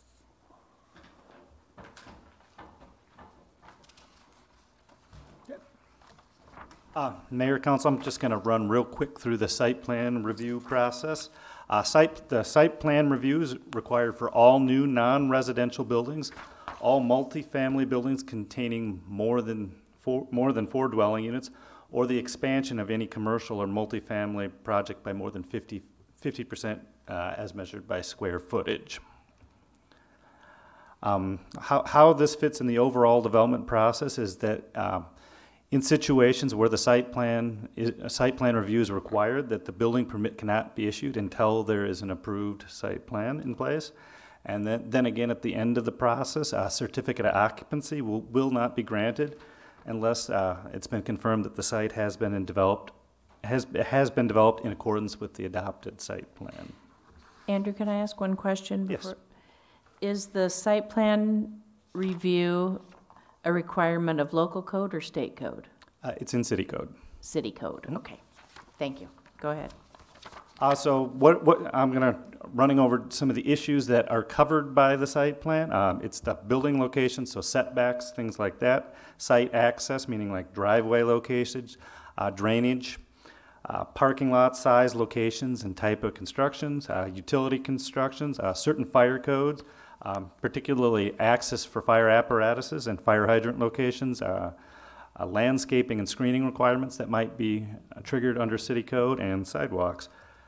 And here, it's kind of hard to read, but this is just kind of an example of an approved site plan. This is for the new car wash that just opened up on Park Avenue, and I guess what I'm trying to illustrate here is if the yellow box there is the building, and you can see that's the only part on the plan that doesn't have any details. So kind of what this is illustrating is essentially the site plan is the approval of everything on the site except for the building, and then once all that's done, then you move on to the approval process for the building. When did the site plan go into the city code? I'm gonna say late 70s, early 80s, I believe. Okay. It's been a long time. I was just trying to figure out if there's some things that I've seen that we have here in town. I was trying to figure out if they were before or after the site plan, and whether or not maybe that was one of the reasons that the site plan stuff came into effect. So that's all. Thanks. I think what's required under it's been modified a couple times, but we have site plans on file going kind of back into the late 70s. Okay. Okay, moving on to how it's approved. The site plan review committee is defined by city codes, consists of a representative of the city engineer, the building official, and the community development director. And then kind of how the process works is that the applicant submits their plan, there's a internal staff review, and then the committee as a whole meets with the applicant face-to-face to work out any necessary changes to the site plan. In addition to the three individuals that I just mentioned, the site plan review committee meetings are always attended by representatives of the fire department, collection and drainage, the water pollution control plant, and also all the utilities that would be serving any given project. That while they don't have a signatory line on the site plan, they all have an important piece on the process in the overall site plan process. And one of the nice things for the applicant is the site plan review committee meeting provides a one-stop shop where they can meet face-to-face at the same time with everyone that needs to approve their site plan. Finally, the site plan approval requires a unanimous decision by the site plan review committee. If there's a unanimous decision, it can be appealed to the Planning and Zoning Commission. This would be an extremely rare event. In the 8 years I've been here, that's never happened. It's always something we've worked out with the applicant, but it is something the city code provides for. So with that, I'll end my presentation and take any questions you might have on the site plan review process. Anyone? So, can you give me an example of something that wouldn't be maybe a site plan review? Because I knew when I first was looking at some of these things, I was surprised what did and what didn't. So like if I wanted a two-car garage added onto my house, it wouldn't fall No, under that would not. So it's, going back, it's limited to non-commercial buildings and multifamily dwellings of 4 or more units. And then for those, anytime they're expanded by more than 50%. So any like single family type of thing would not be covered under this process. So it's commercial properties? Yeah, that's Okay, a good way to.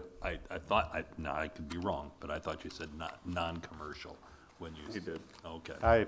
So it's commercial, basically, if it's residential, two dwellings or 4 dwellings or less, you don't need a site Yeah, plan. 1, 2, or 3 dwellings, no site plan 1, 2, required. 3, okay. It actually says more than 4, so it starts at 5. 4 or more. I would think 4 or more. Did it say Yeah, it'll 4 be or 5. more? I guess we haven't had any 4-unit things come in, so yeah. That's correct. And it says non-residential. It says so that more would, that than would, 4, so. Yeah, there's a regulatory definition say. that sets out 1 to 4 family residences, and that qualifies as residential rather than multifamily. So it's 5 and, Yeah. and over. And I was just gonna say, so it includes industrial. Correct. Yeah. Are those meetings open, are they public meetings? No, they're with the staff, because what it really is a staff review that we invite the applicant to, so that we can work through everything with them face to face. Anybody else? Go Hey, ahead. one last question. I'm reading on the second page where it talked about local code and Title 8 specifically adopting different codes. Do we have anything for the International Property Maintenance Code? Not I mean, yet. right now, it looks like they're all just mechanical codes. Property maintenance code is a goal that the city council included for this coming year. Oh, we did it? We have a copy of it in the office according to staff, because I requested it, and I was scanned it and sent to me so I could review it, basically to try to answer questions related to the rental housing and how it would affect the inspection process and so forth, which I think it really has some positive to it. The other international building code, residential code, all of that's adopted by city council and becomes enforceable at that point. Right. But yes, Yeah, the city council included it as a goal for this coming year. And so that's something I would look to be bringing to council once I kind of wrap up some of the other code changes that I'm currently working on, so that's. Could you address the screen issue too? It's actually addressed in the property management code section, so. Well, I'm just making sure that we. It clear doesn't that up. specify you can use a folding screen. No, but it specifies the amount of screened area that needs to be in a. Or from the older homes, the 1900s, 1950s homes. things It'll like apply that. to any. Okay. Thank you, Andrew. That was also an issue that came up at your landlord meeting, and staff had agreed to It's one of the things he's working on. review that and bring that back for discussion. Who's working on it? Andrew. Okay. Welcome back, Jody. Please continue. I'm very dependent on my notes tonight, sorry. So now we're actually to the permit. Once they have their site plan review completed and approved, they can move into the permitting process. So seems like it should be a fairly simple process. It's just 4 steps, and it actually is a fairly simple process, I believe, for most projects. The process for obtaining a building permit through the certificate of occupancy is not always a straight line, though. There are many times when there may be feedback from the review of a plan or during an inspection that might require some adjustment from different parties. And that's about the only way I can say that without, But it's not meant to be punitive in any shape or form. And in doing so, staff may offer examples of how they've seen things done in the past. They're not telling anybody this is how it has to be done. Ultimately, the architect or the engineer or the contractor gets that decision as long as it's approvable and meets the performance requirements of the code.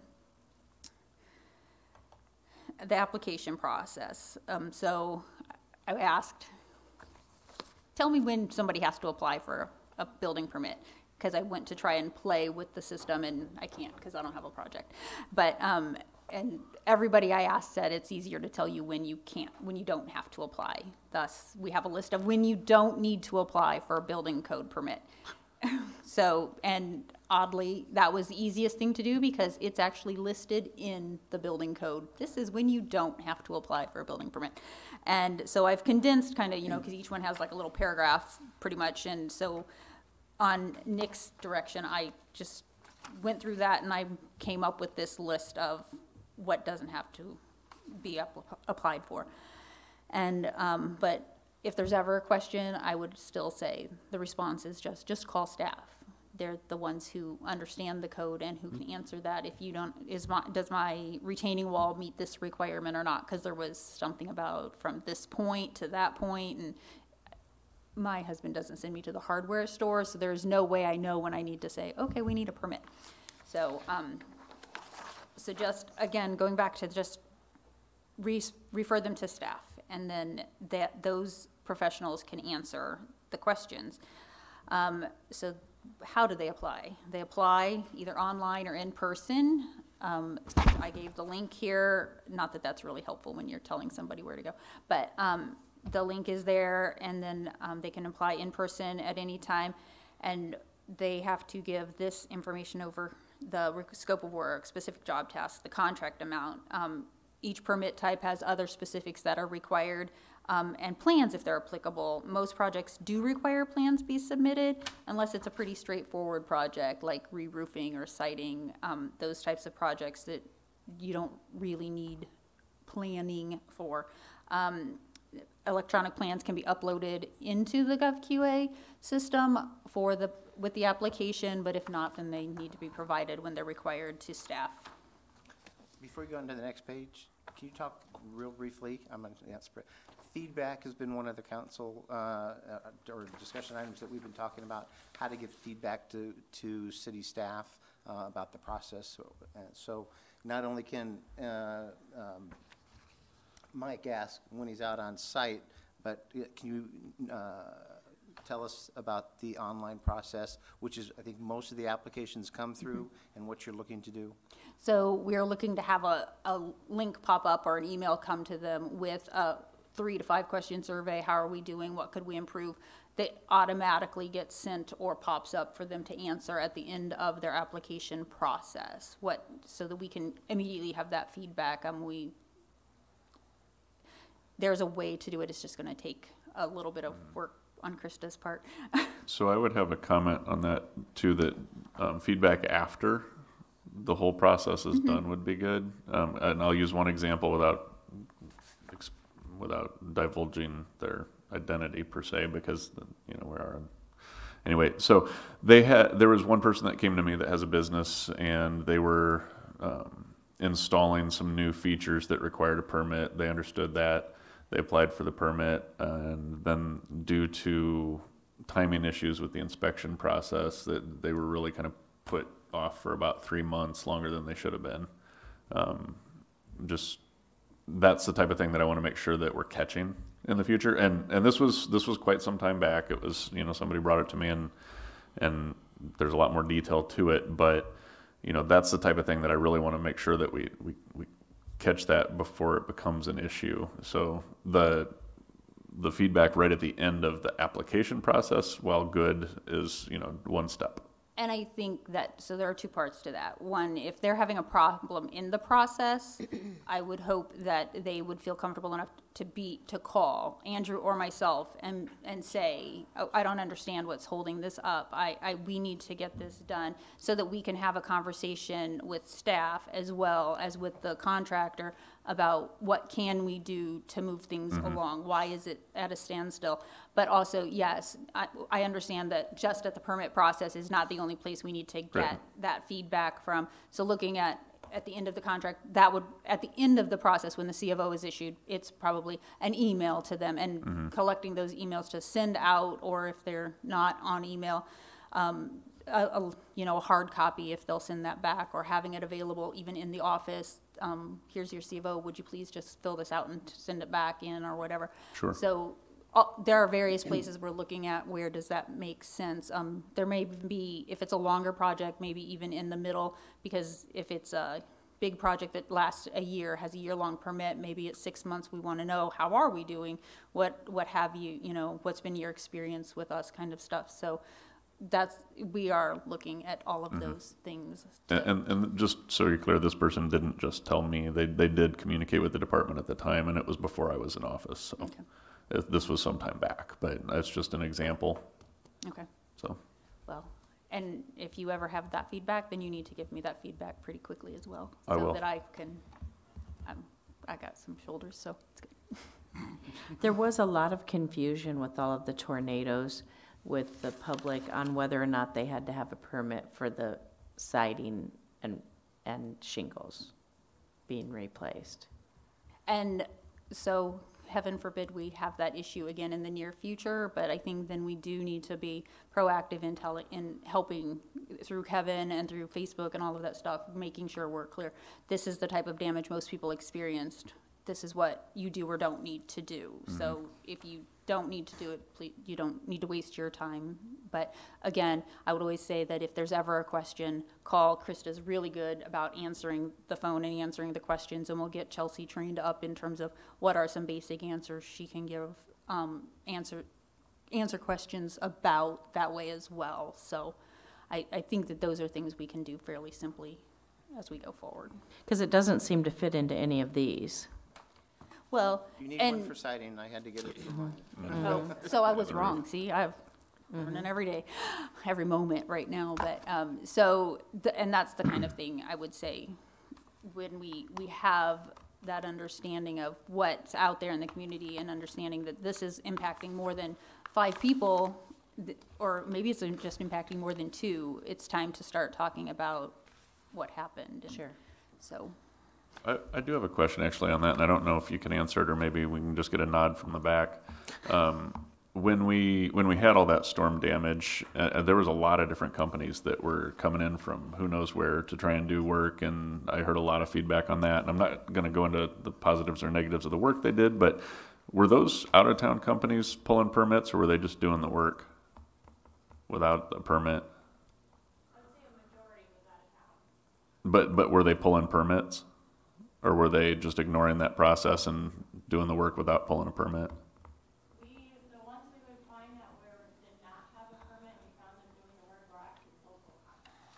Interesting. Okay, so, well, that would be a good, so the answer to that was that there was local contractors that were not pulling permits to do that work. So I guess that having this information put out there again and reiterated to those local contractors would not be a bad thing. Yes. That they need to do that for even simple things like shingles and siding. Apparently I need to get much more clear if I think siding isn't, and so. But we do have some helpful hints just going forward, and then, so you can ask whatever questions you want. We do, not we, staff before me, actually did develop some helpful hints in terms of helping individuals get through the process. And I have a list of them up here. They're working, and we're working on the permit page. The permit page is actually not owned by the city, so when you type in permits and you get to the little, if you've ever gone, it's a little 9-block segment with different permit types. That is actually the GovQA site, and if you click on any of those, in my head, it made the most sense that you went to this helpful hints thing. This is what you need before you get started. But what you do is you really start the permit process, and this is where Krista's looking. Krista's the website guru too. So she is looking at making one page that combines all permit related data or information, including having links to these helpful hints so that people can easily get them. They don't have to come to the office. If they do call, we'll email them to them. She has them electronically and we'll get them out. They're just sitting right on the side, right up at the desk. And we have lots of them. So we fan ourselves. So, and then, so they've applied for the permit. They need to have plans to review. I guess that's what I meant with the citing, is they didn't need to have plans, they need to have a permit. I will get it straight, sorry, I'm disinformation right now. But, so when they apply for their permit and they have something other than roofing and siding and they have to do a plan review, the triggers for those are new buildings, additions, change of use for existing buildings, or significant remodels. And the plan review is important because it establishes what the expected project is for the inspection process. That we know that we need to go out and do electrical inspections. We know that we need to go out and do plumbing inspections, that type of stuff. And so when primarily Jason is looking at plans, then this is kind of what he's looking for: setbacks and fire ratings and egress. Some of it sounds very familiar to what Andrew was talking about before, but then it talks about the ventilation and that kind of thing. So again, just more. And so the plan review gets done, and again, that can be a conversation, just like with the site plan review. It can be a conversation about, this doesn't meet that, how can I get there? Or maybe they just overlooked something and that second set of eyes is what's picking it up. So they pick up their permit. Once the plans are approved, the fees are paid, and they come visit Krista with a check. So, and then the responsibility is to call for inspections once they have their permit, to call in a timely fashion. The inspections are, Here's a list of required inspections. It's pretty lengthy. The permitting is the beginning of the process and indicates what inspections need done. It's important to call for the inspections in a timely fashion to avoid issues. If staff is aware of a specific issue, contractors should be aware that staff may stop by a project when they know that a project is this long and they have this type of plumbing. They might be they should be ready for a rough-in, and if not, they may stop by just to see what the status is. And it's not intended to be a I got you kind of moment. It's intended to help them prevent having to undo any work or try to come up with alternate ways to verify that work was done appropriately. So it is not intended to be any kind of gotcha moment. The inspections are frequently scheduled on the same day. Staff is really flexible on those because construction schedules are pretty fluid sometimes, and customer service is what they're trying to give. And again, inspections reinforce the goal of providing safe and healthy built environments, and our inspections are conducted by highly qualified professional staff, and you'll see that on the next few pages after you see that they get a certificate of occupancy. You've passed all your inspections, you've got your permit. Now I'll give you, you might get a temporary certificate of occupancy in between, but ultimately you'll get a certificate of occupancy so that the building can be occupied. And so as you can see, Jason has quite the list of certifications and qualifications for his role as building supervisor, overseeing Nick and Mike at this point, who are also qualified inspectors for a variety of activities. Both Nick and Mike also served as contractors or construction, an electrician in Nick's case. I'm not really sure what the right word is at this moment in time, other than electrician. So, and Mike served as a contractor for a few years, so they have experience on both sides of the table as well. They understand what the contractors are going through.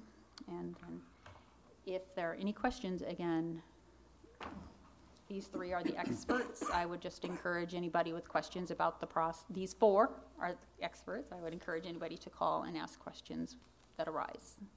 And I will let you ask more questions that I may or may not be able to answer, but. Jody, on any given day, potentially maybe on a summer day, on a weekend, or not on a weekend, I should say, maybe on a weekday, how many inspections would they do? That's a guess for me. In the summer, it can get pretty busy. In the summer, I might do up to 10 or more a day. When it gets really busy, we make room for the emergency ones, like electrical service or the sewer. People don't want to be without, power or water. Mike is only half-time, so I'm not quite sure what his numbers are. Yeah, typically I work a 4-hour day. In the summers I do work 6 quite frequently, depending on the workload. My typical day is 6 to 8 inspections, about one every half hour, and that includes drive time. Mm-hmm. So when you're given an inspection, most contractors are usually going to be on a hold, potentially, if hypothetically, if they're going to try to connect their power, like you're saying, Nick, or if they're going to want to make sure they get a connection to a sewer, for your case, as far as plumbing. So at times, would their contractor be held up, or could they say, hey, we can't get our inspection, we can't continue to do the work? Is that a common thing, or? Negative. In terms of holding a contractor up, the only time that we would hold a contractor up is if they're like pouring concrete. So, they need that inspection of the rebar, foundation, the digging of the footings, etc. So those are the critical inspections that we really service as quickly as we possibly can. So a sewer inspection in a street, that's a critical inspection to our department. We don't want, nor does the contractor, nor do all the residents in the neighborhood, want that street dug up. So we go out there and make priority the street closure. So, we get a contractor call us in the morning and say, can you be here in an hour? I've got the street opened up and I need an inspection on the sewer. So we will massage our schedule, call up the guy who was supposed to be at 8 o'clock and say, hey, I have a priority inspection.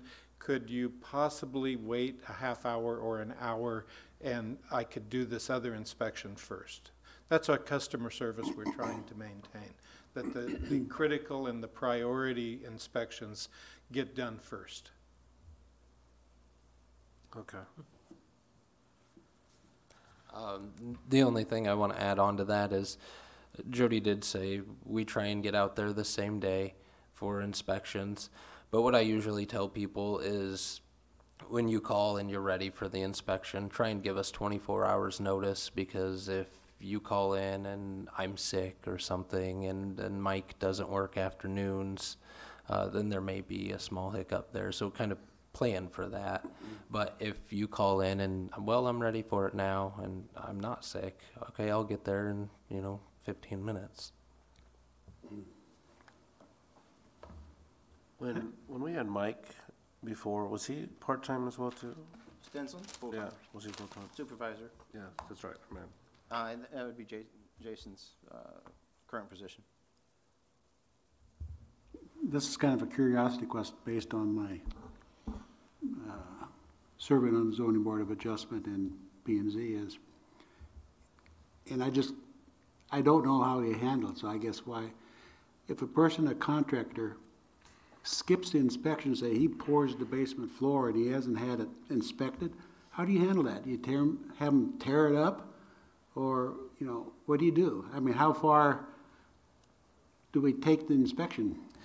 So for concrete, we haven't had anybody tear anything up, at least since I've been here. For anything drywall, we might have them remove it, take it off, we need to see it. But they generally know that they need to call for inspection. We're not out there to, put anybody into any nuisance or anything. Hey, tear up this wall. That's a lot of work that they went through. We just want to see that it's done right and to the code. There are very rare cases where we will accept pictures after the fact. It's not very often that we do that, but we have done that. Otherwise, if there's no other options, we don't sign off on it if we haven't inspected it and it's not up to code. It just doesn't get signed off, and it doesn't get our certificate of occupancy because we can't verify that it was done to code at that point. One thing that came up when I was on Board of Adjustment was, fortunately it wasn't a very serious one, but a guy was building a garage and he poured his foundation and it didn't meet the setbacks. So then they came to the Board of Adjustment to try to get permission to proceed instead of having to tear up his whole foundation and move it back 2 feet. So that was one case where I think we allowed it, but not without a little grinding of our teeth that, why did you do what you did and now want us to allow it, type of a thing. Anybody else have any questions, comments? Just one Go last ahead. question. Normally your inspections take 10 minutes, 5 minutes? It depends a lot on the type of inspection. An electrical service inspection, if it's a contractor who, I know and they know what they're doing. I've seen their work a lot. I know I don't need to check all the little details because I've checked them many, many times before. Those can take maybe 10 minutes, but there are other ones. For example, a gas pressure test where the code does say put pressure on all the gas lines to make sure that there's no leak, and then you have to wait for 20 minutes and make sure that that gauge doesn't drop. Other ones that could take longer, it just depends on the scale of the project. Wall cover inspection, for example, Harrison Loft, Mike and I spent, days there because it was a large project. So most of them, they take, maybe a half an hour, but some of them can get fairly time consuming. Anything else, Santos? No, I think I'm good for now. Your Honor, I was going to put Krista on the spot. For the vast majority of our applications that come in, permit applications, that come in during the day, and this is for smaller projects. How long does it take for the approval process if they're coming in with a smaller project? Do most of them leave the same day with a permit? Usually if I have a building inspector in office, they will leave that day with a permit. If I don't have anyone in office, I take as much information as I can. Then when a building inspector comes in, I give them the information. If they'll review it, if they need information, they'll call back the owner. We actually just had one. They stopped by, what was it, yesterday? They stopped by yesterday, no one was in, I took information. They came in today, gave the rest of the information, and they walked out with the permit. Go ahead. Well, this is for Jody. You had mentioned that you were working on actually the permit process is going to be online and that we're going to be able to potentially get feedback that you want to do. I would like for you to update us when you have that feedback form, either in and after the fact, after the permit's already been done, to make sure that we're still getting feedback from the customers that we're servicing. I mean, in the end of the day, that's the one thing that I look at from my perspective. As much as we're wanting to make sure that we're still providing safety and ensuring that they're building correctly, we also want to know that we are providing a service for the customers of the community. So I don't know what you guys had mentioned as far as saying we're eventually going to get to it, but I would like to know what it is going to be when it's done, and we can provide that and make sure that we have an assurance that we are doing that follow-up. Okay. They're working on it now, not eventually. They're working on it now. There's just some interactions between our website, GovQA, and just trying to get it all. But to the point where Kelsey mentioned earlier, I think having it at the beginning is one thing, that's fine, but I mean, you don't have any knowledge of an inspector, you're just filled out the permit. Maybe the process was smooth and that process is good. Absolutely. But at the end of the project, did they work with me? Did they give me advice? Did they come out and help me? Did they I got you type thing? Obviously, that's not the case that you're mentioning, but again, if we don't get constructive feedback, maybe they could say, hey, you know, they were here, they were timely, everything was working good. Maybe if we had another person, it could have helped us out smoother, whatever it may be. We don't have any information, so we can't even gauge that. And that's what Jody mentioned, is that trying to collect those emails with the permit and the application process so that we can send that out, ideally electronically, or paper if necessary, so absolutely. I also want to request that we do that with the rental inspections as well, too. Yes. We are just, overall, overall, we're looking at each program and having feedback, and that actually started in the on the housing side. We need to know that we're giving people what they need out of our process. In the housing, on the housing counseling side, it's, are they getting the information they want? Was it useful in the home buying process and rental process? And, you know, so we're just looking at what questions those are and how do we implement that, so. But if there's problems, please encourage people not to wait. The sooner we know, the sooner we can look into it and address the issue. Anything else? Thank you, Jody. Thank you to all of you. Cool. Appreciate your time tonight. Hearing nothing else, we're going to go ahead and close out tonight. Ask council, do they have anything they want to say? Councilman Harvey? Nothing tonight, Your Honor. Councilman Spread? Nothing at this time, thank you. Councilman Fitzgerald? Nothing at this time, Your Honor. Councilman Malcolm? Nothing tonight, Your Honor, thank you. Councilwoman Brockert? I have a couple of things, Your Honor. Monday night, I'll be having my neighborhood Riverbend Neighbors meeting at the Fire Station number 2 on Stewart Road, across the street from Musco, at 7 p.m. And I'm hoping to get together with some folks who want to pick up trash, since we seem to have our snow melted and now the trash is there. Voila. And I also want to have a shout out to our rock stars at Public Works. They have gone from plowing snow to patching potholes, and now they're making and filling sandbags. My hat is off to you guys. Thank you so much. Councilman Salcedo. I just wanted one request to see if Brian could talk to us just briefly on the potential of the flooding and what we're doing. I know there's questions and concerns. We've already seen the river coming up pretty highly, and just kind of give us an update. That's all I'll have, Your Honor. Okay. I thought you might ask, so that's why I stuck around, but not that it wasn't an exhilarating It wasn't conversation or potholes. anything. It wasn't potholes. I did have a hydrograph pulled up here earlier, just in case this came up. Right there. So the current river level, and this was a little bit earlier tonight at 5:15, was about 13.3 feet. Hopefully you can see that. We are projected right now to get a flood of about 20.1 feet, which is considered major flood stage. It's a major flood stage, but it's not too much of a flood fight for us. We're pretty well versed in this elevation. What will happen here this weekend, probably tomorrow afternoon, maybe Saturday morning, is when we hit 18 feet, we'll close parking on the riverfront parking lot. And as it gets higher, we'll start pulling those barricades back farther and farther. So come Monday morning, you won't want to park there anyway, and you won't be able to get in there because we'll have that barricaded off. My hope is that the National Weather Service lowers its predictions slightly. The way that Mississippi Drive came out, we don't get water across Mississippi Drive at Walnut until right around 20 feet.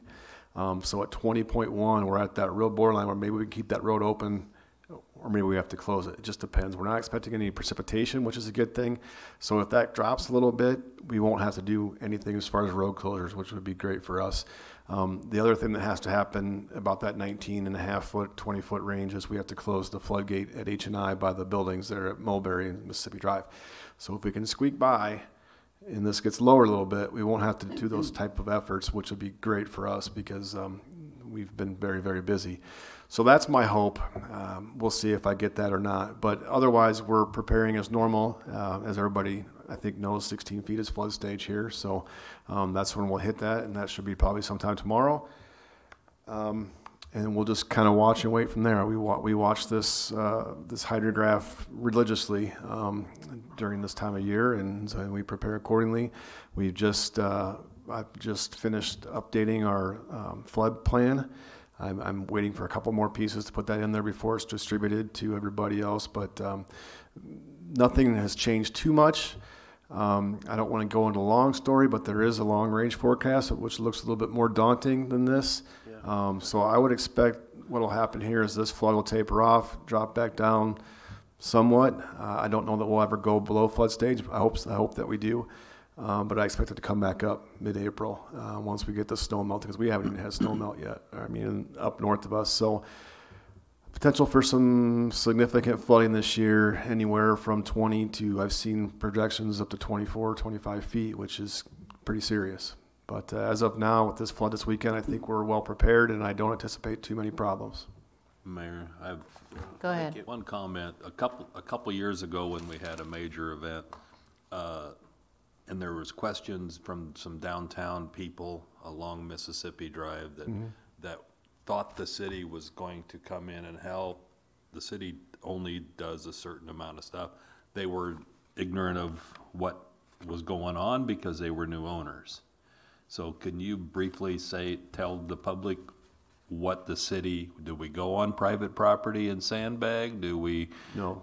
What do we provide assistance with? Sure. As of this time, if the public needs sandbags, we'll give them empty sandbags. They would be responsible to fill them because we don't have the staff able to fill them. We are filling sandbags for our use, for the Parks Department, for the water reclamation, water recovery, whatever John calls it. Yeah. Yeah. Sewer plant.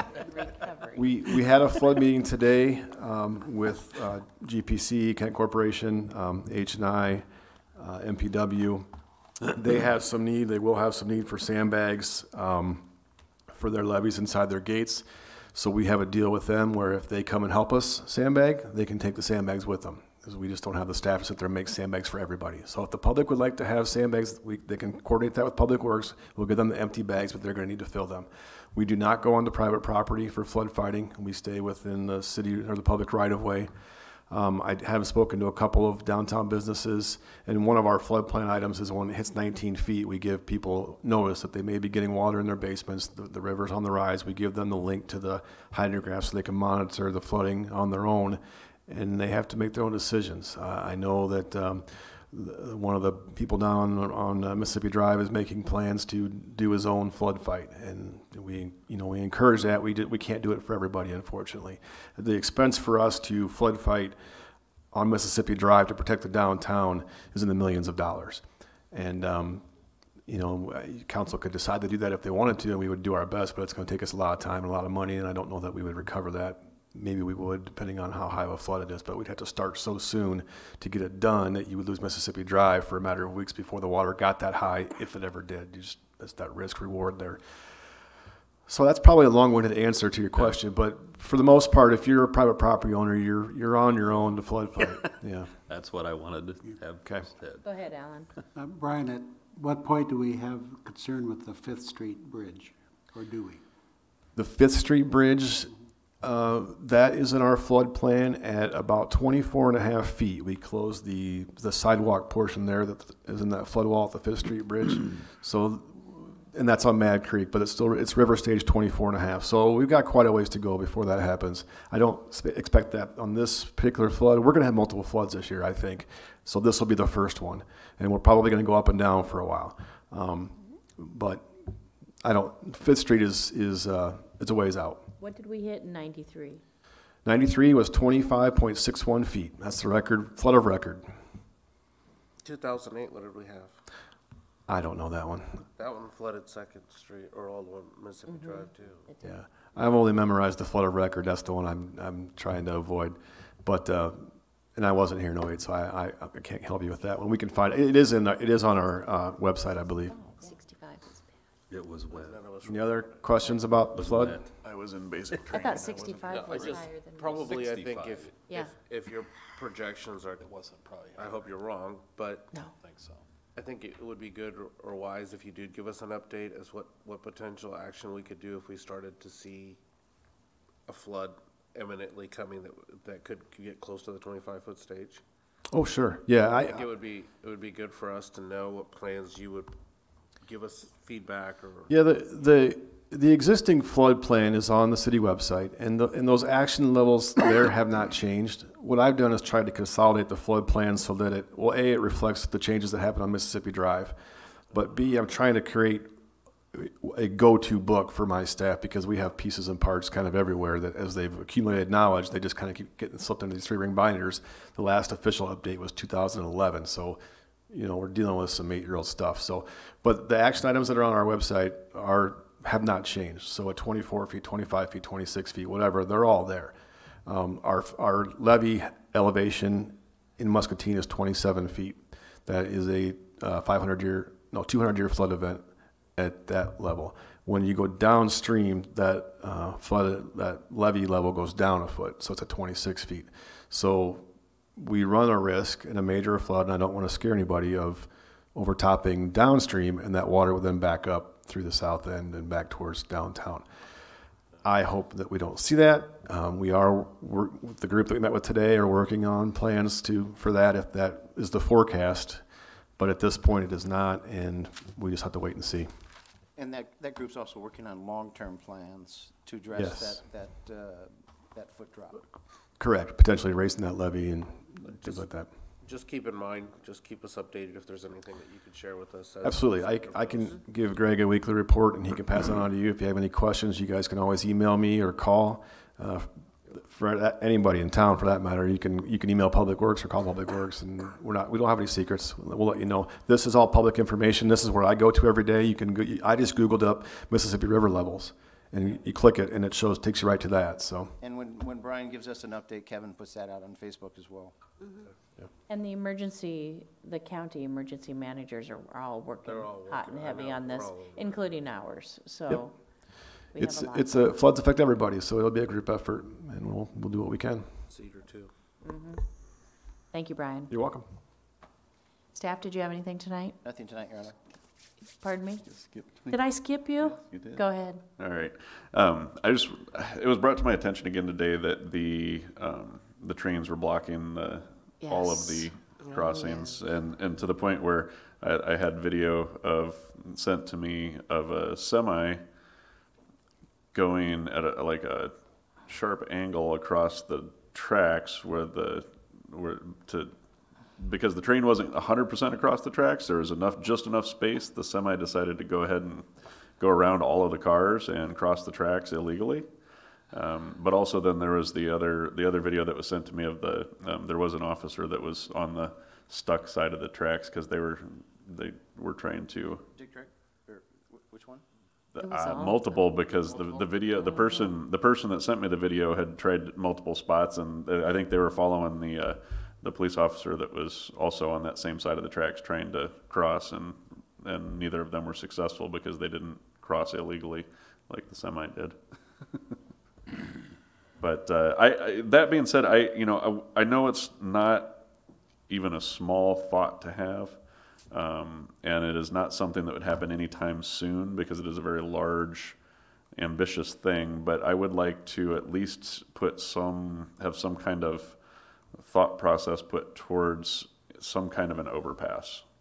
That's the comments I've been getting all day, is when are we going to seriously look at an overpass? And I recognize that is an extremely expensive thing, but we find grants for other things to get us partway there. And I'm not saying that this is something that I would think we could do in the next short amount of time. This is a lengthy project that would have to be undertaken. But the problem comes up on a regular basis. And I know one person that had sustained a life-threatening injury, and because of a train, they were 45 minutes later to the hospital than they should have been. And that, this was a number of years ago, but that person suffers to this day due to that injury, and maybe they wouldn't be having as much trouble with it now if they had been able to get to the hospital in a timely manner. But unfortunately, they were on the wrong side of the tracks when they were blocked.